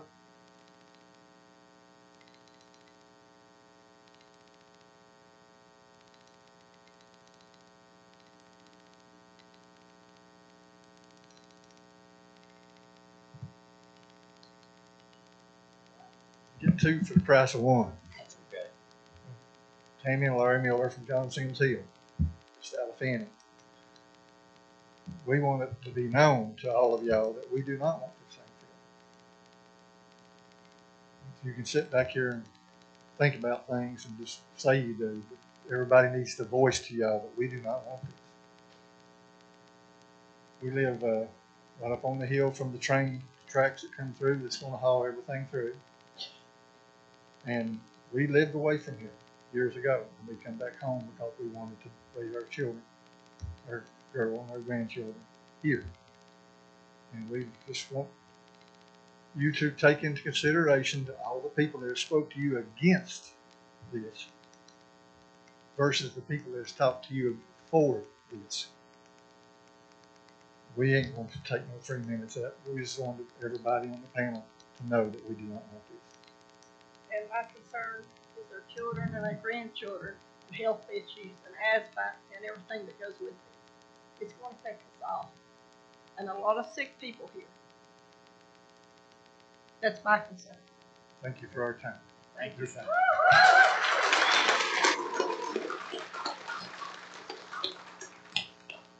Larry Miller. Oh, yeah.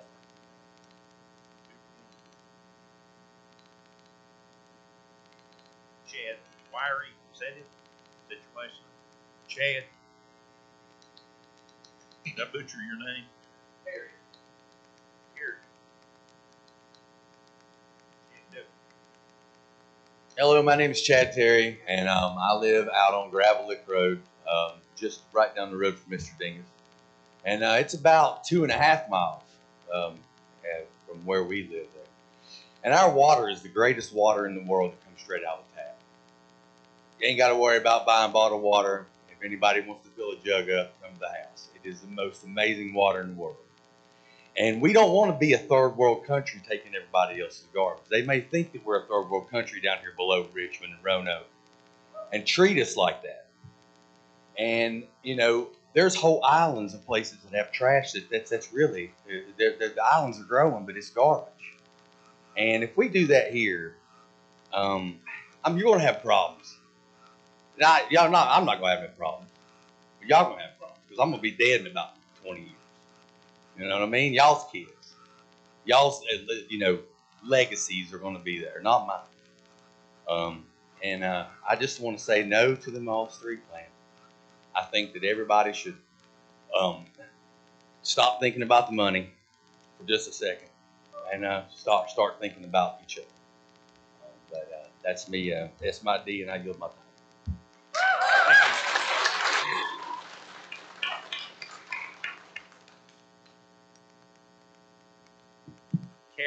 Karen Levin.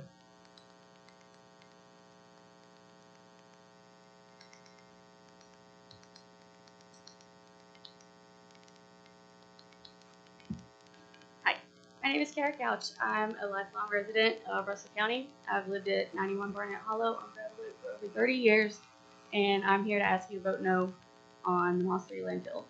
I will keep this fairly brief. I sent each of you a very long, detailed email with all my thoughts on the matter. Thank you, Ms. Voss, for responding.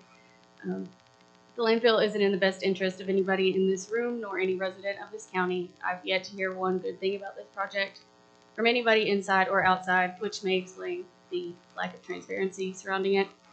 Why should we all have to show up at 9 a.m. on a Saturday to ask you not to ruin our beautiful landscape with a landfill that is basically 300 times the size of the failed dump at Bristol? We're here because this is our home. This is where a lot of us were raised. We don't want to see our homes literally trashed by a business venture that will fail in a few years.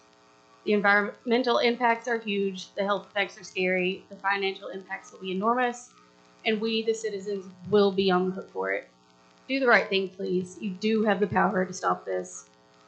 At this point, it is in your hands. We will support you if you support us. Protect your home, protect your citizens. Please oppose the Moss 3 landfill. Thank you.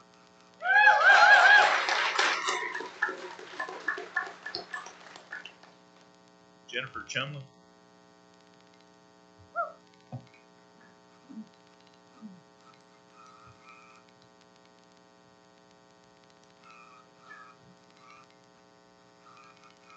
Good morning. So, my name is Jennifer Chumley, and my new address is next door to Moss 3, Cleveland, Virginia. So, you know, most of these fine folks have said most of my points. I know that you guys get the points. But I think, you know, I look at your faces, and one thing I want to point out is it did say decades. That's what they're asking for, decades of putting trash in our area. That's on DEQ's website. You can read it straight in their letter.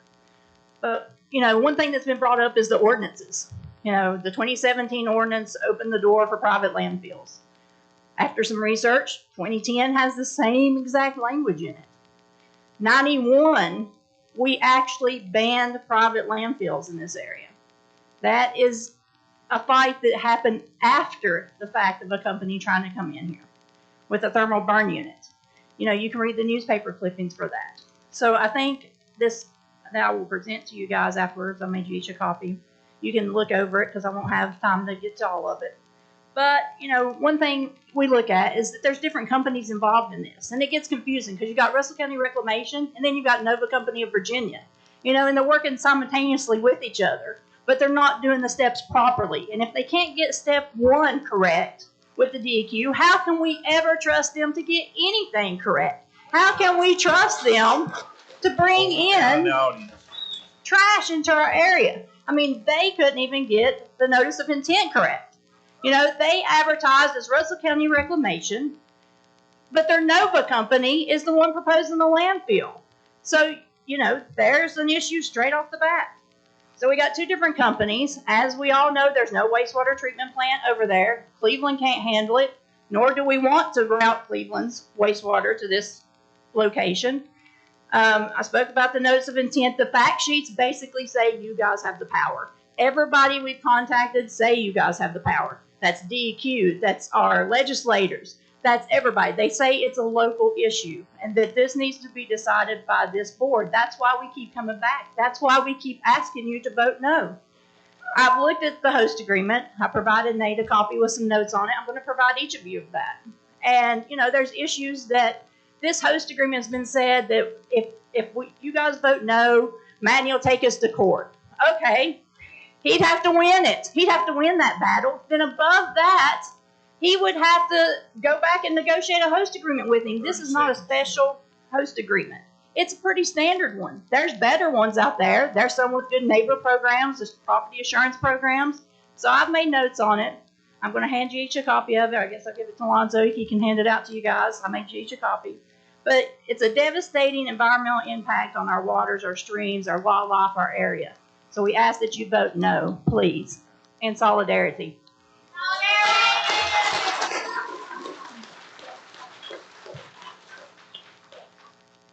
concludes the list of comments.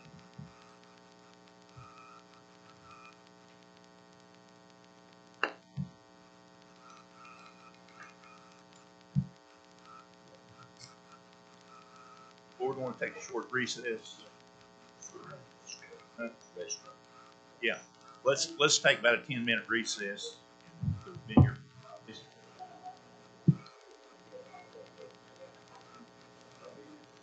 For me. Huh? That's all right. No, I've got it. If I got everybody else to get. I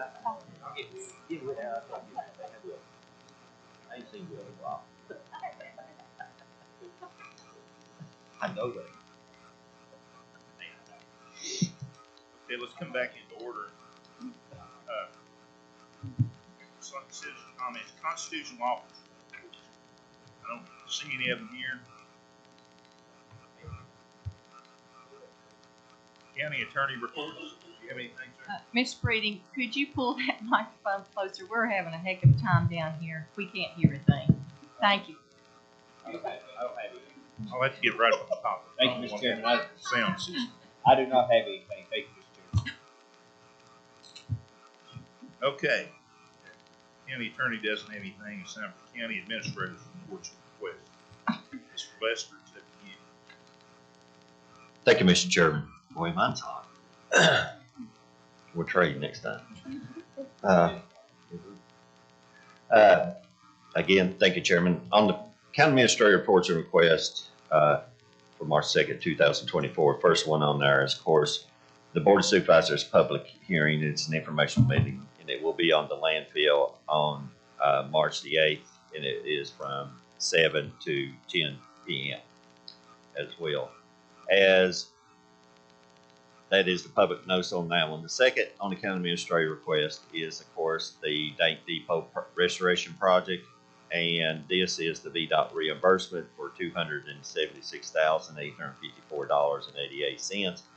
This concludes the final inspection and final pay on the project, and this is a great little community event and facility.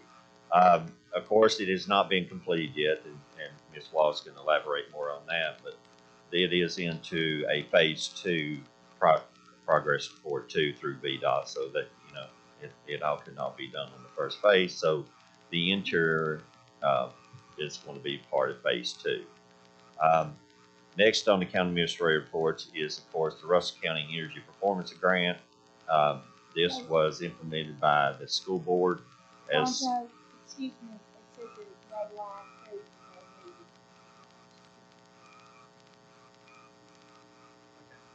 Thank you, ma'am.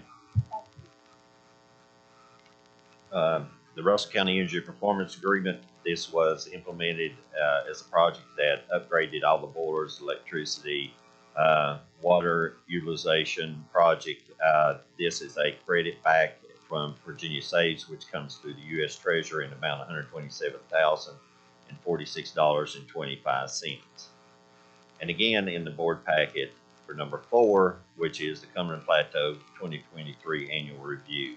And that is a letter by the Cumberland Plateau Planning District that details how they have worked with the counties within the planning district, and they want to give their thanks to Russell County Board of Supervisors and for their annual contributions to the organization, and in return for their annual contribution of only $35,000, $1.88 million and $23 was returning grant money awards for critical infrastructure projects and downtown revitalization efforts. In addition, in the comprehensive planning of the district, they also have included the housing needs assessments and hazardous mitigation plans. Also into the planning district, as residents around the county, you'll see crews going through, was the deployment of high-speed broadband, which is a $68.3 million project that is for universal broadband coverage in all of our counties. So again, we're moving forward, and these projects are very detrimental to our infrastructure and and the growth of the county.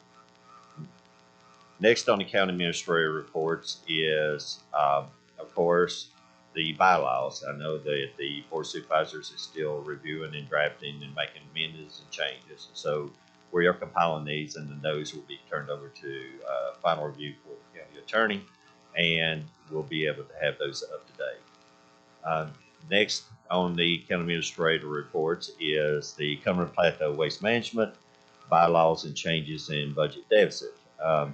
This is a meeting that was attended by Mr. Kaiser and Mr. Hensley, and concerning the changes that went on at the Waste Management Authority and the budget deficit. And if either one of them like to elaborate, please do so.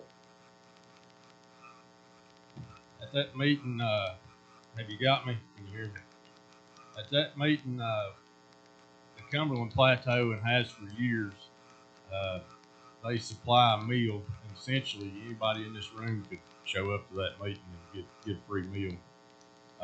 Myself and Mr. Kaiser made the motion, and we did get that eliminated, not completely, but the board members will be fed a meal. There's some board members that come from Dixon, Buchanan County, and they felt like if they was traveling, that they should be supplied a meal because it was during supper time. So hopefully in the coming future we can eliminate that. I think you can pay $15 for a meal if you're going to be on board.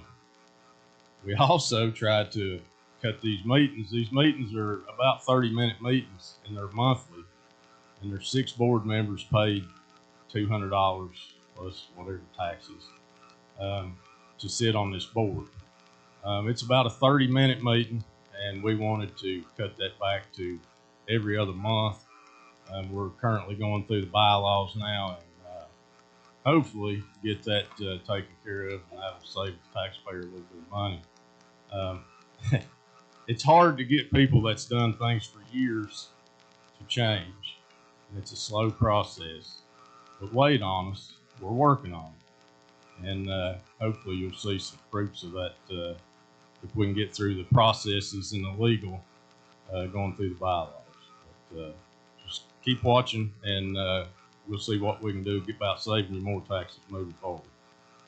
One other thing Andrew didn't mention that we did get rid of was the workers' comp insurance.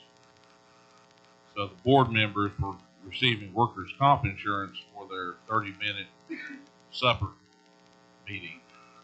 I told them, I said, y'all fellas worried about choking on the chicken bone in here or something? So we said there's no reason for we need workers' comp insurance for a board meeting. We eliminated that as well. So as Andrew said, we're working on several things, looking forward to cutting some more stuff out. If we can reduce our meetings to every other month, that'll help as well. Of course, if this is happening on one board, it's likely happening on a lot of different boards that we're looking at in the county. So that is one reason, if you're wondering why we're doing a restructure on these boards, is because we need to cut this out, because we are facing some significant shortfalls. Projected $300,000 shortfall just on the Regional Waste Authority. So that's pretty significant. I mean, it is split between 3 counties, but if you have that happen in multiple different buckets, you're looking at, it adds up to millions and millions of dollars. So we got to make sure we're being good financial fiduciary guardians for the county. Mr. Chair, may I say something, please? This is a 3-county, our sister counties. This is a waste management authority that was put together many years ago to save various sums of money for the cost of moving garbage around, and that's been the topic of the day.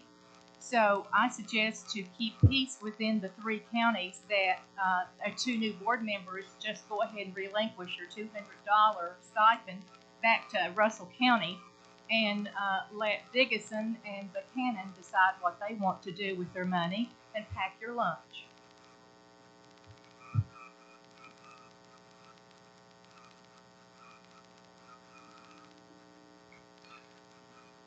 Thank you, Chair.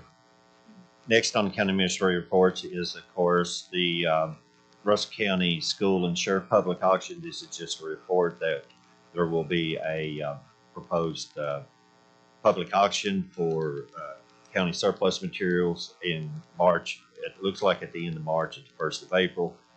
We are working with the school board to be able to do that, and one in October. Usually they have a 1-year sale. We're going to go to a 2 years, twice a year sale. So next on the county administrator reports is, of course, the Russell County road reporting system, and that seems to be working really well on this reporting. As y'all can see in your packet, I get multiple reports, directly to me, and they're also conveyed on to VDOT. So these maintenance activities, these reporting forms and comments are very helpful.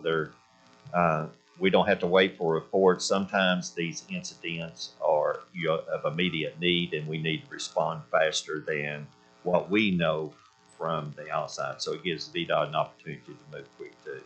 So, Lonzo, if you don't mind, if you'll jot this down, I just got a text. We got a lot of people watching online, but Pastor Steve Dameron had asked me to turn in, and I had mentioned this to you before, so I'm gonna go ahead and do it again. Cold Springs, upper end of Clarks Valley, is in serious need of guardrails, and I've explained to him about the guardrail funding issue and everything, but we put that on the list. I'd appreciate it. Yes, sir. Next is on the county administrator reports is, of course, Russell County has its road reporting system, and then VDOT reports back to us on a monthly basis. So as you can see on these maintenance activities and ones that we send in, you will see it coming back up on their maintenance and replacement and maintenance activities that are either planned or have been completed. So as we submit these applications to them within the time period of whatever they can do to repair or what schedule and activities they have planned, we should be, as we report them, they'll be showing completed. So we're going to start working in unison. We're starting to get the feel for this system. So keep an eye on your reporting activities within your area, and then look at the VDOT report to make sure that it is either being addressed, it's planned, or it's completed. Mr. Lester, Mr. Chair, may I interrupt?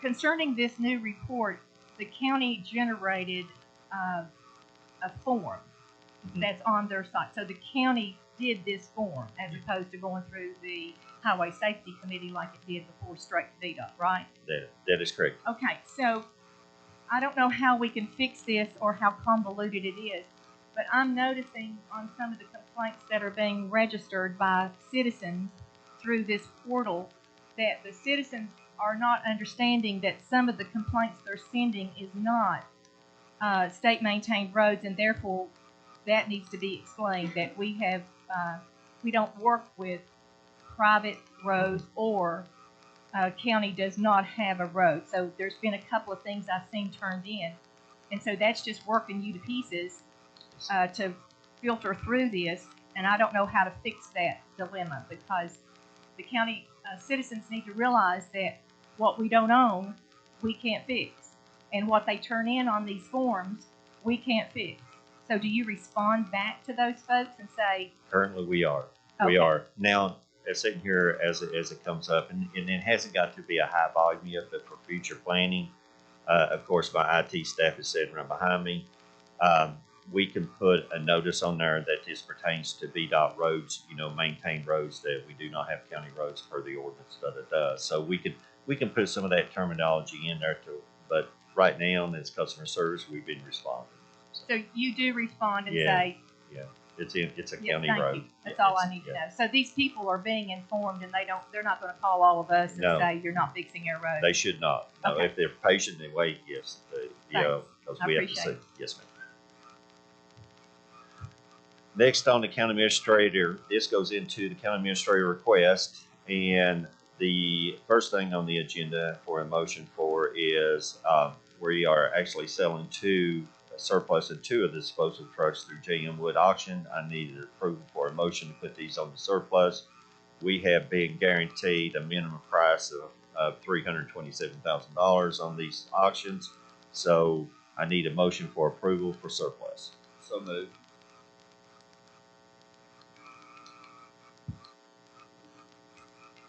I'll second.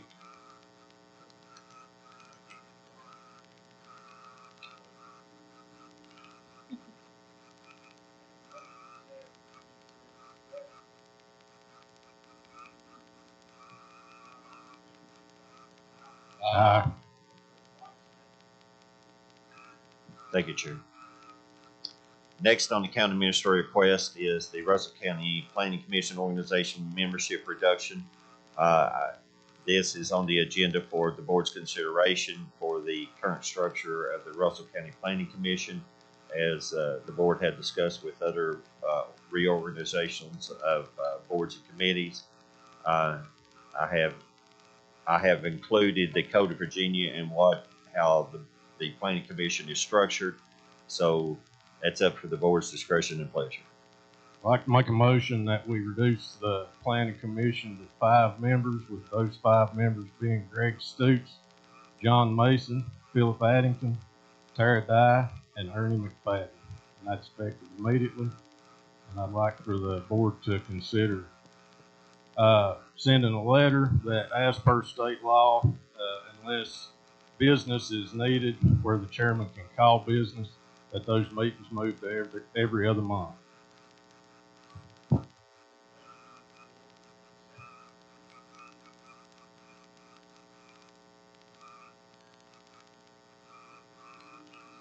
There's 2 motions. Second. There's 2 motions here. Yeah. Steve, there's 2 motions here. Separate the, Andrew, you need to separate those meetings. Separate the first board. Separate the board reduction to 5 members with the 5 members I previously stated, and then the next motion will be suggesting to the planning commission to move the meetings to every other month. Let's take a second on the first motion to reduce the members to 5. I'll do that. Tara made a second on that. Is there any discussion on this? Yes, sir. We'll hear right ahead. Okay, by the way, full disclosure, I have no problem with a reduction and sticking with state code. State code does allow the floor to be 5 members only. However, those members that you rattled through quickly, Andrew, I didn't have those in my packet, so I don't know whose district they represent. And I do believe Philip Addington is District 2, so that's mine. I appreciate that. You're leaving, if you're reducing it to save money, then you're leaving a board member on there that, do we have to have a liaison from our board to this bylaw? Then I would remove Ms. Dye from that board, and I would place a citizen on there that represents someone in that district, because we still, by law, have 7 districts. And that's an at-large. So I would ask that Mr. Kaiser relinquish his, because we would have at least 6 districts represented at this time. And then as the next one comes due or falls off, I guess we'll have to go to war with whose district is represented in that planning district.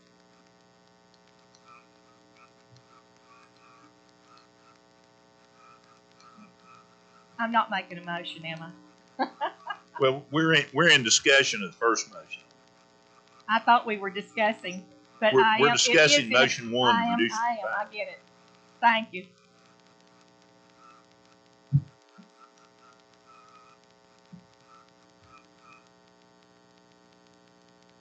No.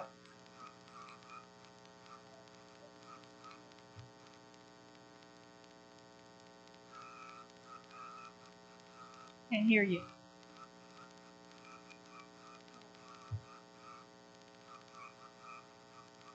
You're dead.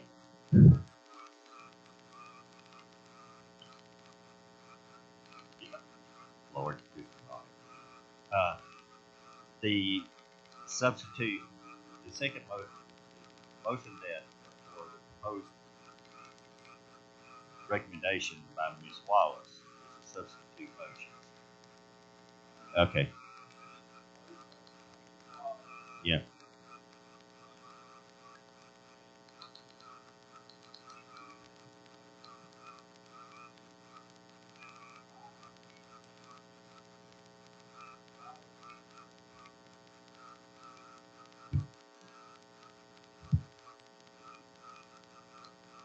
remove our county liaison, who is Ms. Dye, and then reduce it by Mr. Kaiser's member, lose that member if you're going to get rid of them, and that would leave 6 members representing the districts 1 through 6.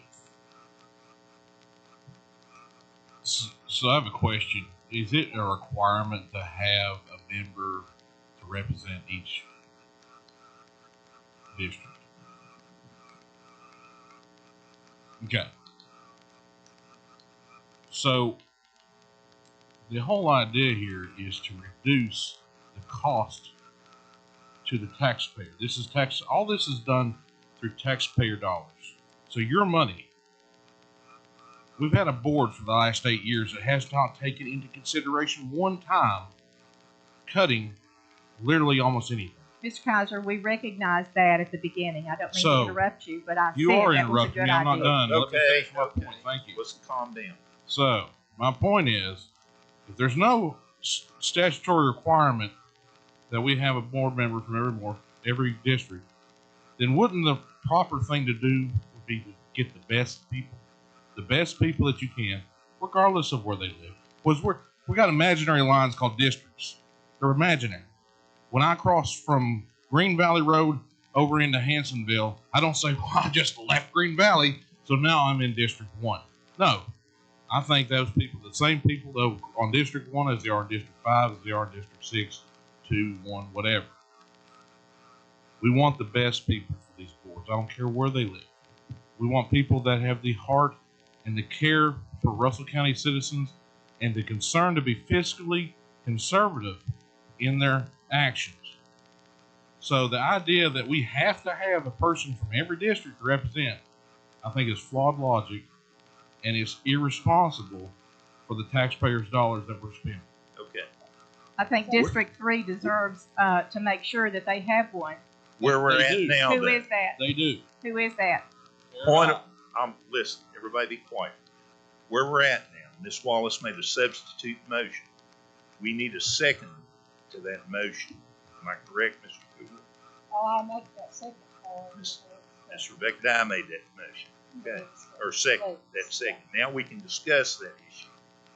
Okay, so those names that you went through, whose district do they represent? I know that I've recognized mine, Philip Addington, yes.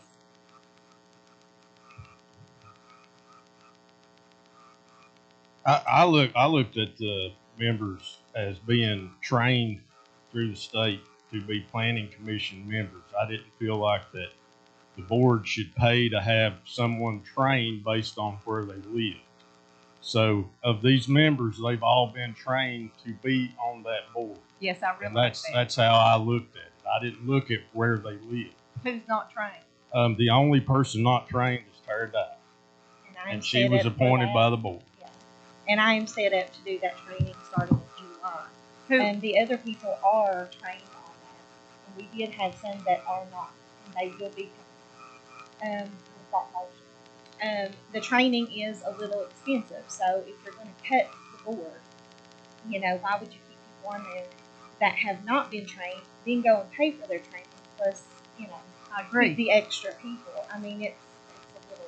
I'm with you. So if you haven't been trained yet, you could drop off on my motion, and Nate could lose his number 7 district, and would we have trained members at 6 at that point, Andrew? Based on my knowledge, and I may be wrong, these were the trained members that was told to me, and there was 2 other members, and to tell you where they live at, I don't remember. Okay, Mr. Lester.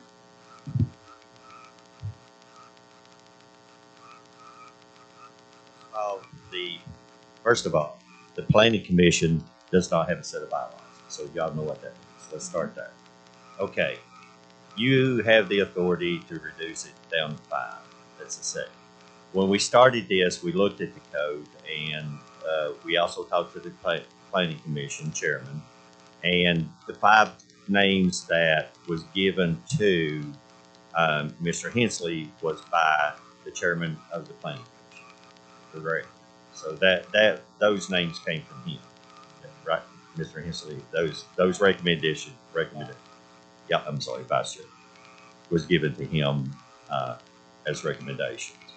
So it comes down, since first there is no bylaws, and county attorney sitting here, y'all have the discretion however you want to do this and the number that you want to do.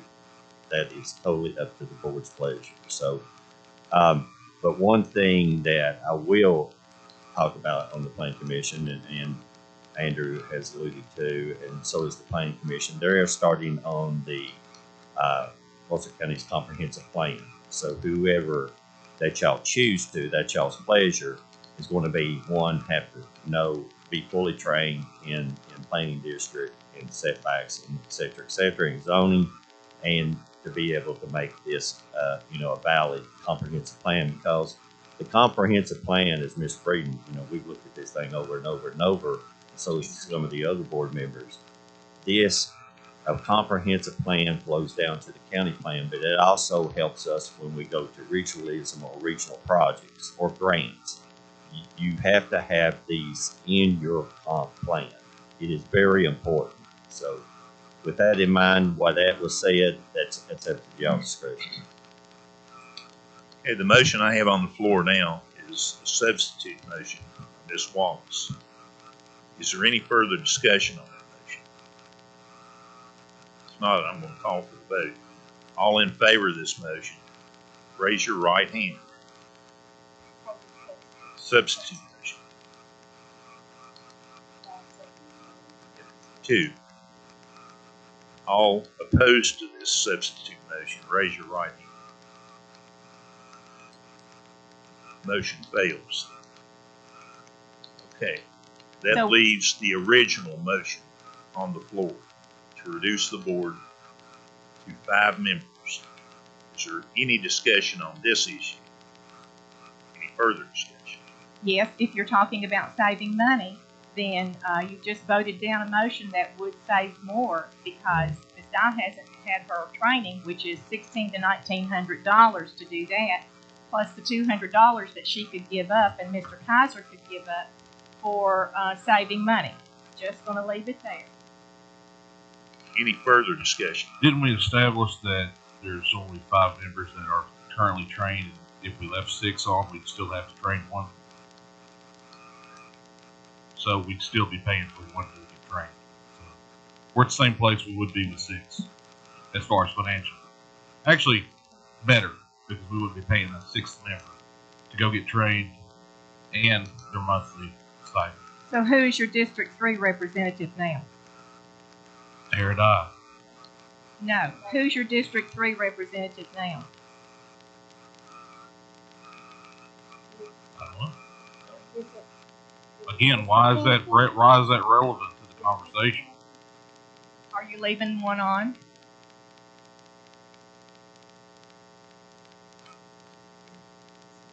I'm trying to recollect who the District 3 is. I think so. I think that's right. Mr. Lester, you going to use the microphone? Yes.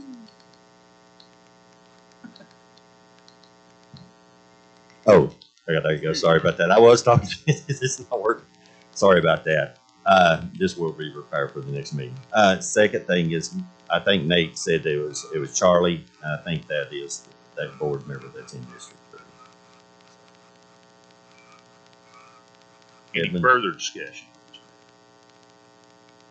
So that you're removing Charlie. Or is that, you rattled that list, Andrew? What was it? Greg Stooch, John Mason, Philip Addington, Tara Dye, and Ernie McFadden. And those names weren't just dropped out of the sky. That was suggested by the Planning Commission, I guess, Executive Committee. Okay, so Charlie has, or Charlie Compton, Charlie who? Edmonds, I apologize. So Charlie Edmonds was on there, but he did not get his training. Here's the list of the current members. So, yeah, it is Charlie. Cleveland, Charlie Evans. Yeah, you're right. Now, I do remember Mr. Ray being mentioned as not being trained. think that's correct. I don't believe I'm straight and wrong, that he has not been trained. The others, I don't remember. I mean, I didn't realize any of this would come up. So, Well, I guess I didn't ask enough Okay. questions. I realize we have I'm sorry, we have a vote here. I'll call for the vote. I'll quit discussing it. But it wasn't Okay. in my book to discuss anyway. So it would be nice if I knew more about these things before they come up. I'll be quiet. Okay, we're through with the discussion. I'm gonna call for the vote. All in favor of Mr. Inslee's motion to reduce the planning commission down to 5 members with the names that he specified, please raise your right hand. All opposed, same, raise your right hand. I'm for reducing it, but since I failed on my first motion, then I vote on the second one. Okay, then I vote. Okay, so 6 for, 1 against. Steve, can I make a point real quick? Yes. We are still in the process of restructuring. So, we still look at board members on this and reconsider anybody. These people do serve at the will and pleasure of the board. So, that would be something that to consider. Ms. Wallace has someone in particular that she wants other than Mr. Addington, then possibly she can do that. So, just want to make that point. Well, I will make a second point then, to your point. No, I don't mind, but it would be nice as a board member to know what you had in mind or what you were doing so that we could have a common sense conversation as opposed to an argument on how we're moving forward. So, again, transparency, things done in the dark, right? Yeah, I would ask in the future if we are planning something like this, try to get to Mr. Lester so that the rest of the board will be aware of it. Okay, now we have a second motion. Andrew, would you make that second motion? That the board recommends to the planning commission that they move meetings to every other month unless called upon by their chairman in a as needed basis. I have that motion. Do I have a second? Second by Ms. Wallace. Any discussion on this motion? If not, all in favor signify by saying aye. All opposed, like sign. There are none on that motion. Okay. Thank you, Chairman.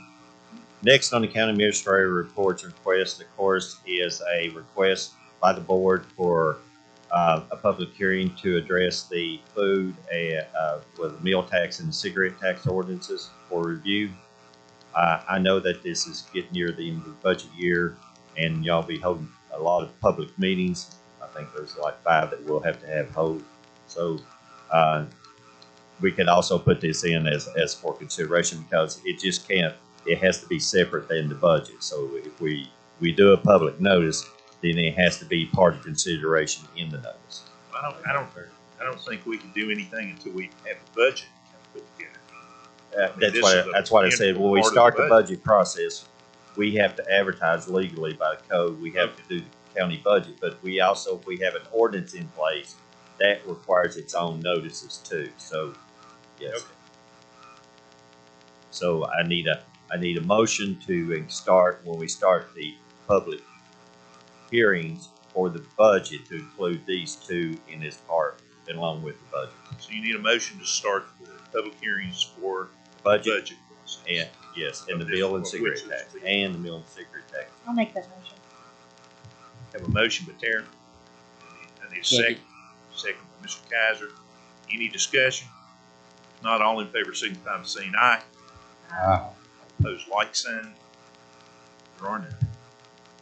Next on the county administrator request is travel request. This is the annual state public library meeting. It will be attended on March the 20th and through the 23rd by the director of the Russell County Library. I need a motion for approval.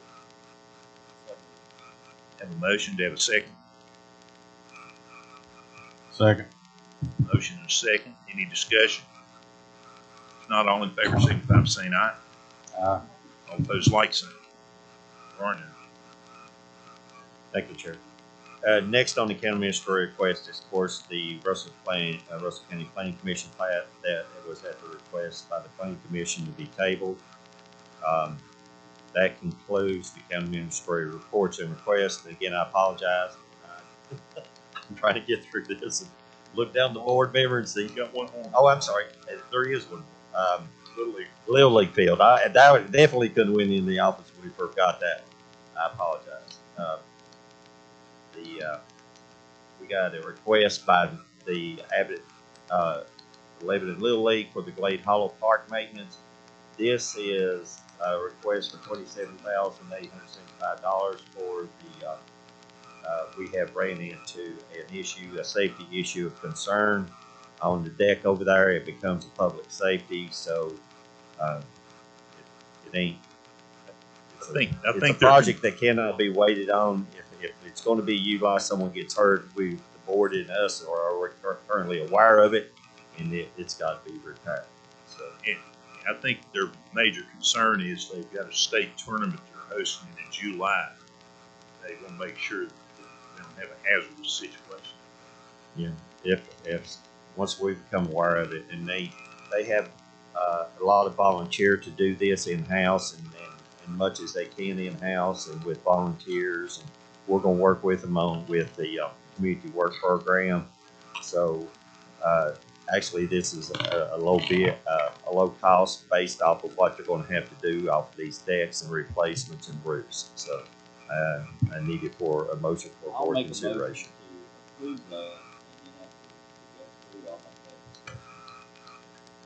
I have a motion and a second. Open discussion.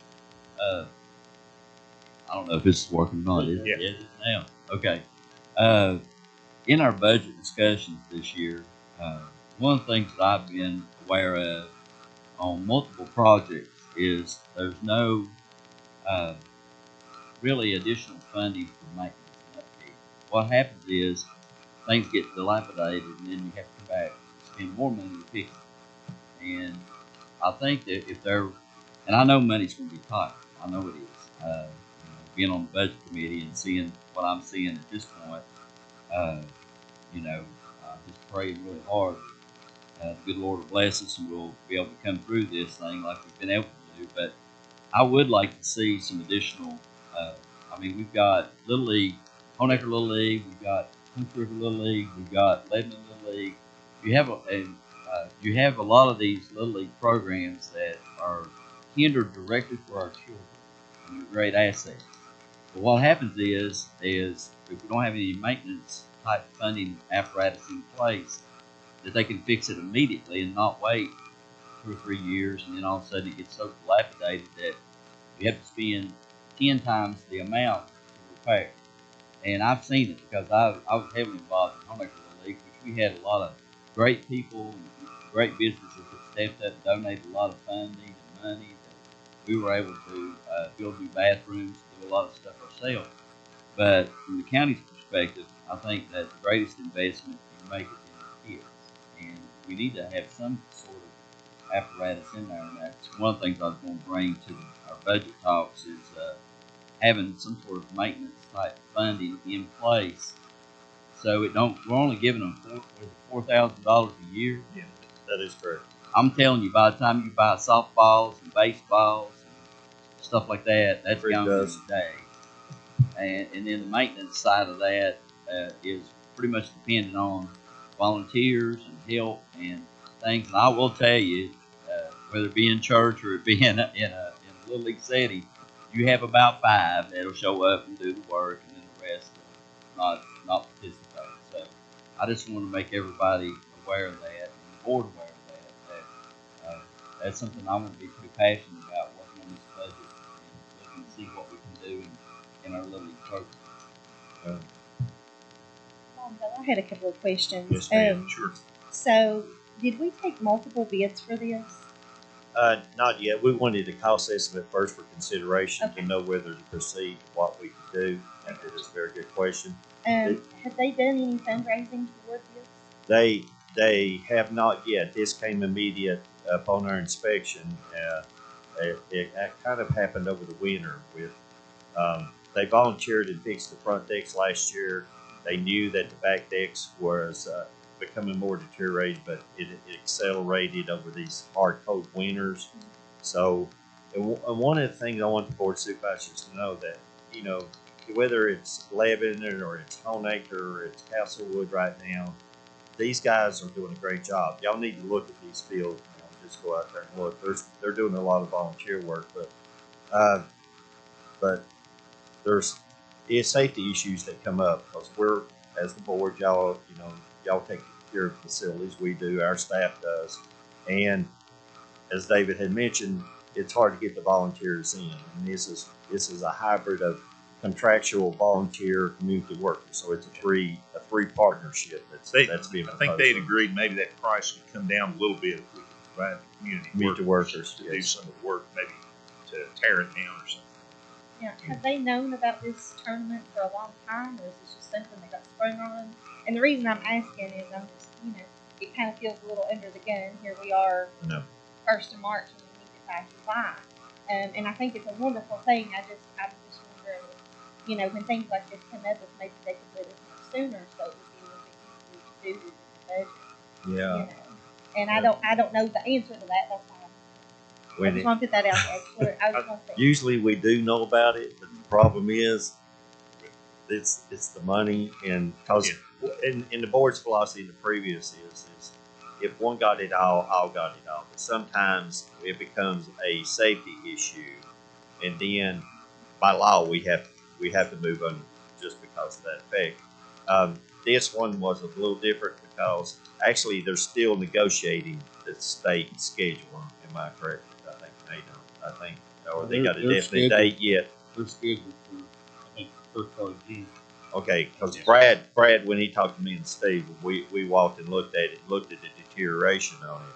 They were still, I think, in finalizing the last terms and conditions on it or something like that. Yeah, I think he said they were going to start in June sometime. But I think this state tournament, which is a pretty big deal for the overall county and community, is sometime in July. They're going to have, I can't remember how many teams, but it is a state tournament.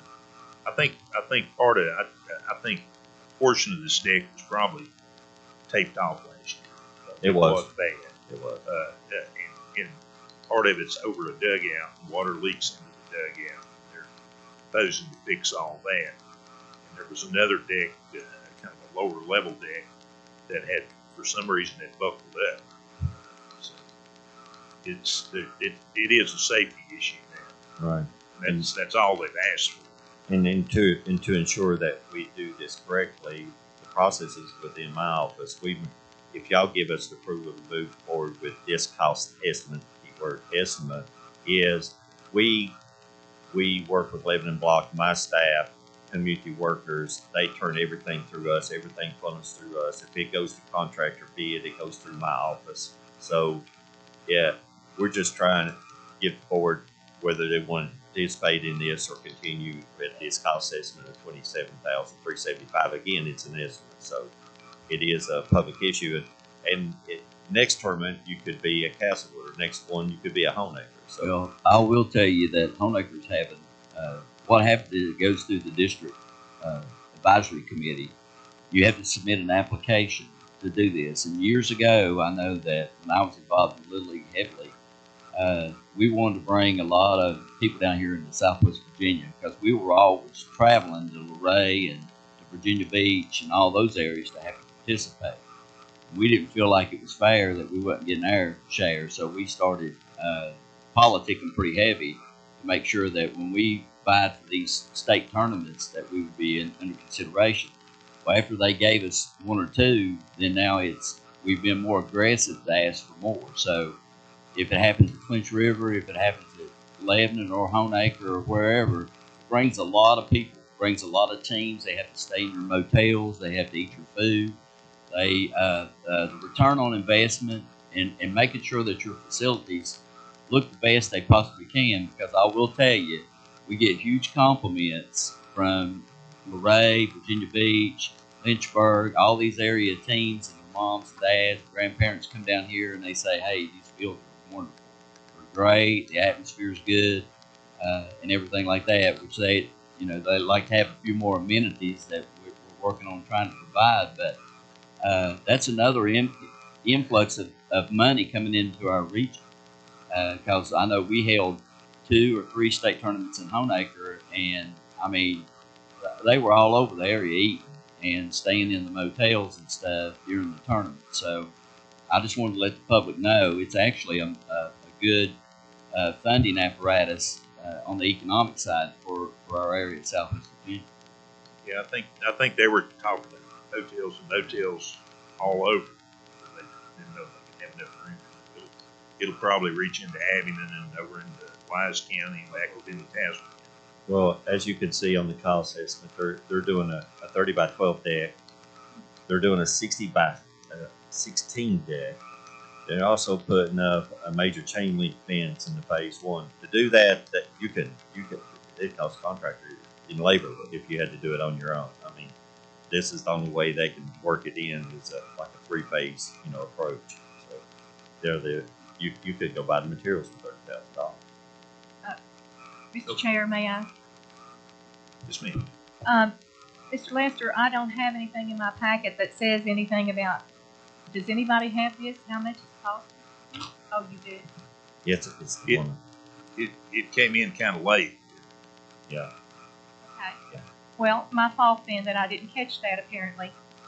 So what I want to know is, as the town of Lebanon, do they support this Little League? The town of Lebanon has its own field that it takes care of. This Okay, is so this is independent of the town of Lebanon? Yeah. Yes, sir. Okay. And so this is run by the Lebanon Little League? Yes. Oh, it's called the Lebanon Little League. Yeah, it's called. It's not actually officially the town league.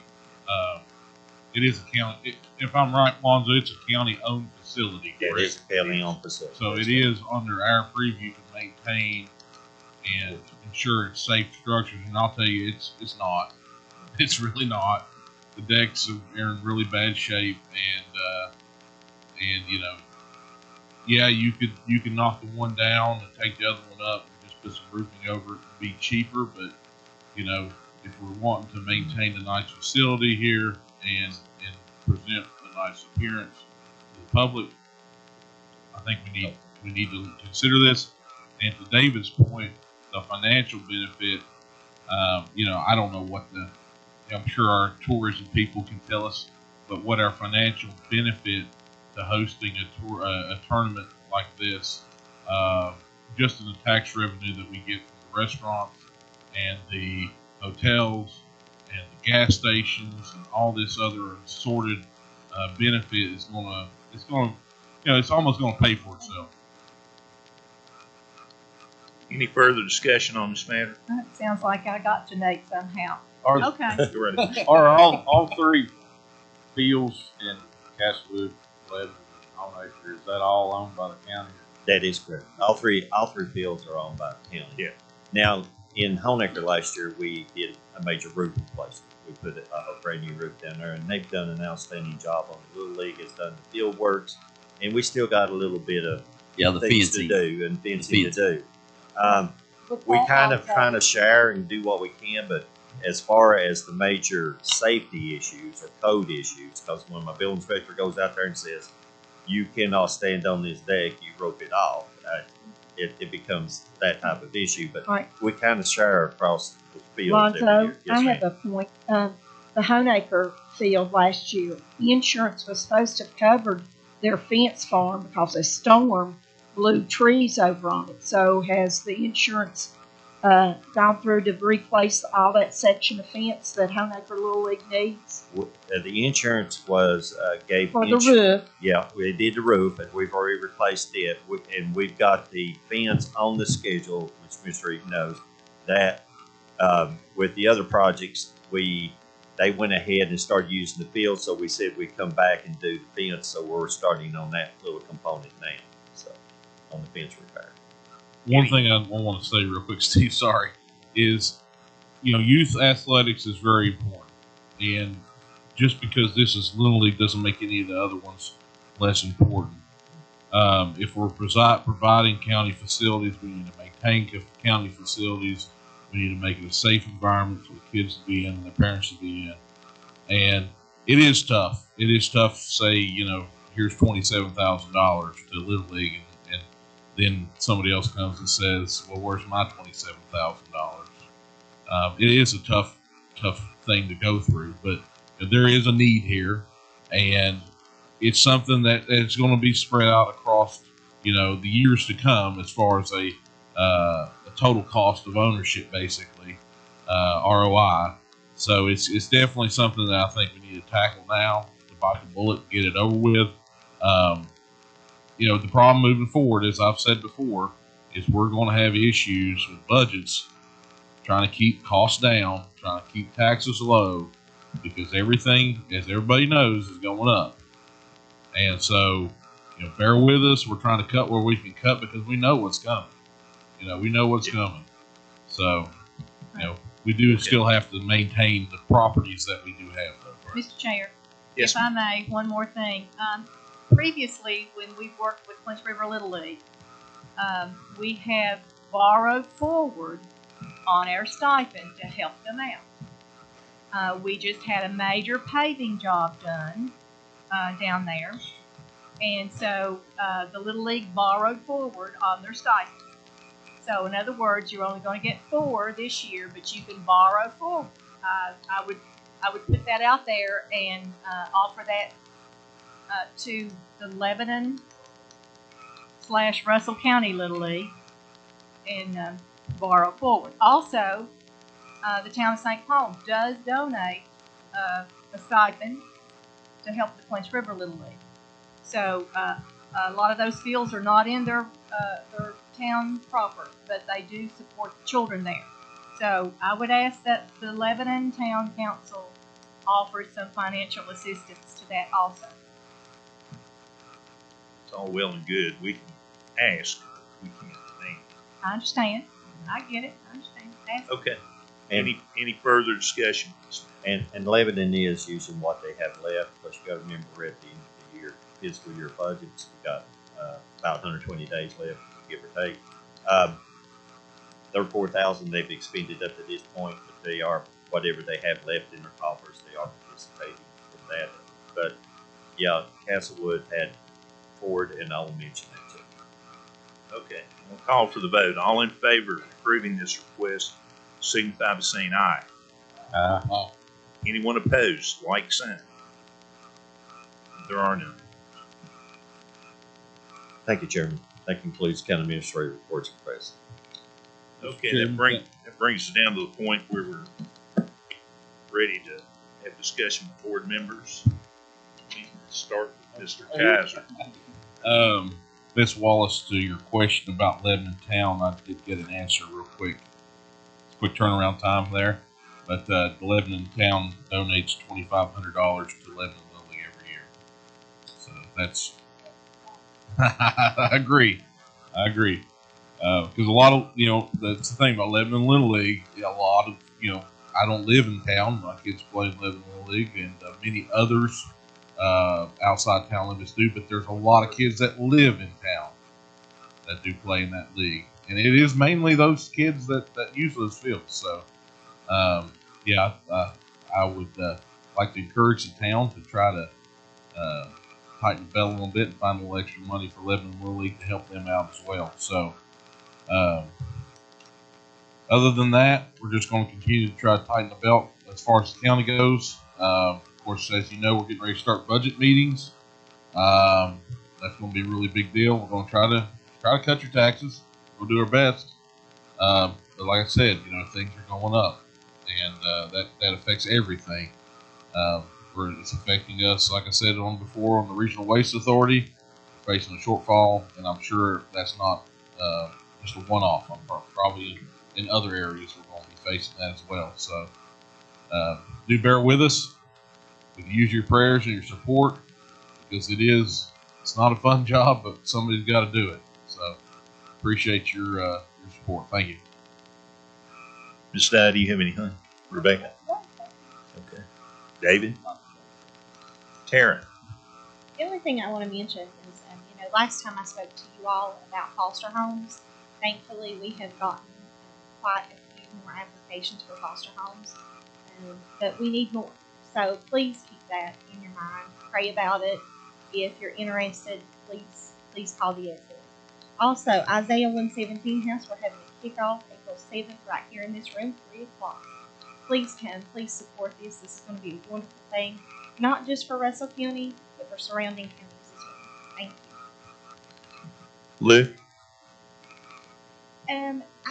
I'm not sure, Amy, but I will find that out for you.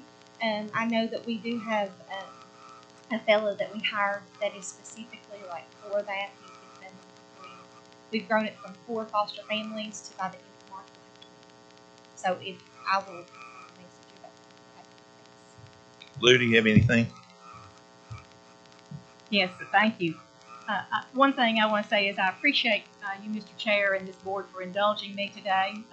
I know I have rattled a little bit more than I should, but thank you so much for that. I also want to say to the public that I appreciate their coming. I appreciate their passion. I want to recognize that in all people. So just to say that, I want to remind Mr. Lester, and if he would, to take those public comments and put them in a folder somewhere that we might look at them, and the public could look at them and see the comments. I realize some of them are very emotional, some of them are very passionate, some of them have some scientific nuggets in it that I think that we all need to be able to read. So I'm asking for that. And again, I thank the board for allowing me to speak today and indulge myself a little bit. Thank you so much. I appreciate it. Andrew, do you have anything? I appreciate everybody coming out, and we're going to have the meeting be next Friday, right? So next Friday, y'all got interest in the landfill, please come out. Please see what's going to happen with this environmental study. The attorneys will be here. Me as a new board member, I've been here 2 months today, so I'm learning as quick as I can, reading all I can, trying to keep up with all I can. And the landfill's the issue of the day, but I've only been here 2 months, so bear with me. I'm going to learn with you next Friday, and then we will discuss things from there and move forward and move Russell County forward, and hopefully come to a decision that'll work for all the county residents. And I appreciate you being here. Just want you to come out next week and keep us in your prayers. It's not fun even going to the grocery store sometimes with this landfill stuff going on, but we're doing the best we can. No. My turn. My turn. Okay. As Andrew said, next Friday, 7 o'clock, we will be here. We'll have seats out ready to go. Hopefully we'll have a better sound system set up so we won't have to toggle mics around. But we want to do this presentation. We're going to do a presentation on the environmental, legal, financial impacts of this landfill. And that'll take in their environmental consultant, their special counsel, and Mr. Lester. And this is a presentation to the board. They're seeing all the fine details of all this right now. And so the board will be able to ask questions. And after that, we'll open it up to the public to ask questions. I want to make sure that this is done, with a lot of decorum. I'm not going to put up a lot of yelling from the back in the crowd. If somebody wants to ask a question, they'll have to come to the podium to ask a question. It's not that you can come up and ask a half dozen questions. You're probably limited to a couple of questions each, so be prepared to spread those. If you've got questions you want, spread them out amongst your group. Will not tolerate any personal attacks on anybody, any board members, any of the staff, anything like that nature. I know it's a terribly emotional issue. I feel for you. But I want to guarantee you there's nobody on this board that would do anything they felt in their heart if there was anything to damage Russell County or cause Russell County any kind of long-term issue. There's not a person on this board that would vote for that. But people opinions are just like, noses on your face. Everybody's got one, and they're all different. So, some people have a higher level of understanding of things, and some people don't. So, I'm just gonna leave it at that. I guess one bit of good news is that our special counsel has decided to go ahead and release the Batista report. So Monday, Lonzo, can you have copies ready available Monday for the Batista report? Okay. Yeah, no later than Tuesday, sir. Pardon? No later than Tuesday. No later than Tuesday. I guess you can just come by Lonzo's office or have him send you. Or can you email those out, Lonzo? Pardon me? That would be the easiest way. Okay, yeah, we'll post it on the website. That'd be a great thing to do. It's not a tremendously long document. It'll be in the agenda amendment section. It'll say Batista. He felt that we'd gotten along far enough on the negotiation of the host agreement that it wouldn't impact anything, in there. So we can make that available. Something funny, Jennifer? Okay.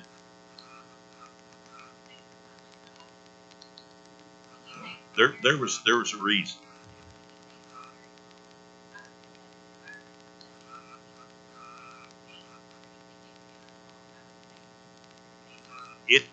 His report was to review the information provided by the developers, not to generate a report, to make sure that it was accurate. He felt like the information was good information and accurate. There was nothing in there that would cause us any kind of issues, anything that would kill the project. They did a substantial report. I mean, that is not our report. We don't have that. That is property of Nova.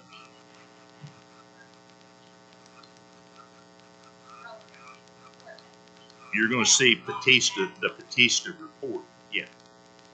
Who reviewed is a professional who reviewed those documents. So that'll be available online no later than Tuesday. Tuesday, correct? yes, sir.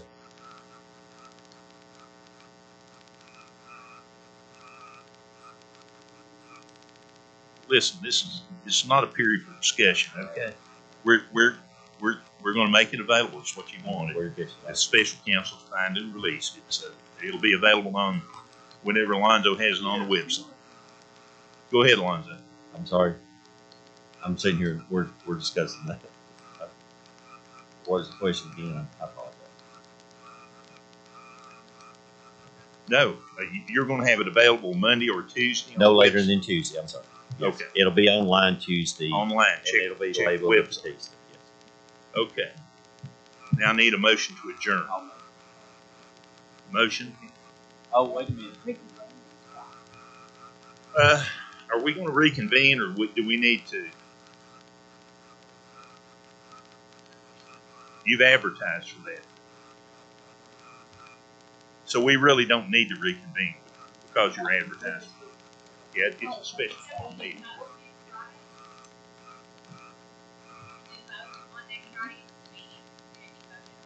We could, but I don't anticipate that. I think we need to allow a couple of weeks. People to look at it, digest it. And then we'll probably, I would anticipate reconvening a couple of weeks later to address the motion. Oh, that's right. Yeah, we have one other thing before we adjourn. That the first Saturday in April, Andrew is not going to be available. So we need to reschedule that meeting. There's additional reasons as well. That's opening day for Lebanon Little League. Okay. And they'll be having a parade through town with all the kids. Right. And could we move that to the 8th, which would be a Monday night?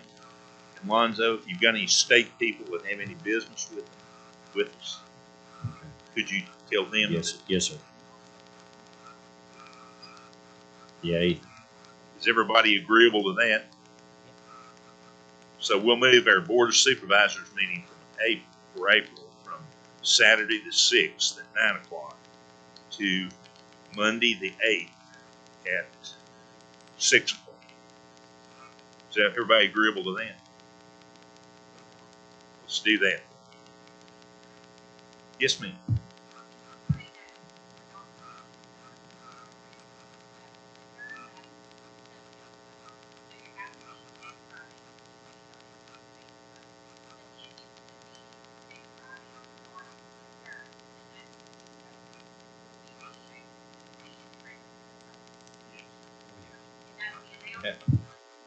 Anytime there's a vote, you'll be able. We can't vote in secret. We don't vote in secret. It'll be an open. Yeah. One more thing I want to elaborate on. The feasibility report will be released, and we're at that point as far as the legal, the environmental. There's one component that we're still in negotiations with, and it's the financial. That host agreement will not be released until all components are complete, because it is a contract. Okay. No, you can't sign it until you vote on it. That's just the way it works. What you will be released when it is fully negotiated and the board is ready to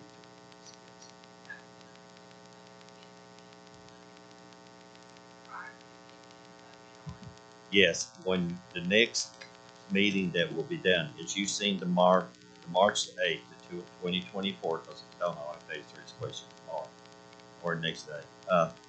The March the 8th meeting is to be informational only, and you see it advertised that by code. Okay, that means we are not providing the host agreement at that point. We are going to release the petition agreement no later than Tuesday.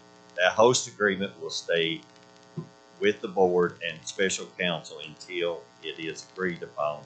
And then when we advertise for the next meeting, that host agreement will be released to the public review.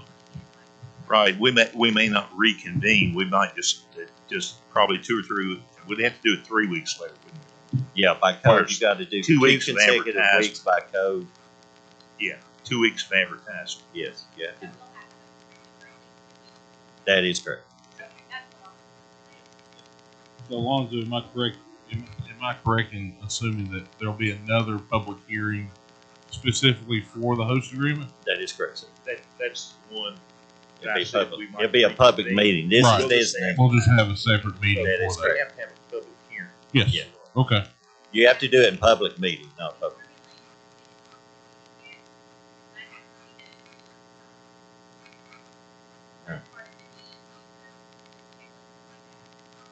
That, as far as the committee list, that is still, we're still going through those term conditions in part A, but so it'll still be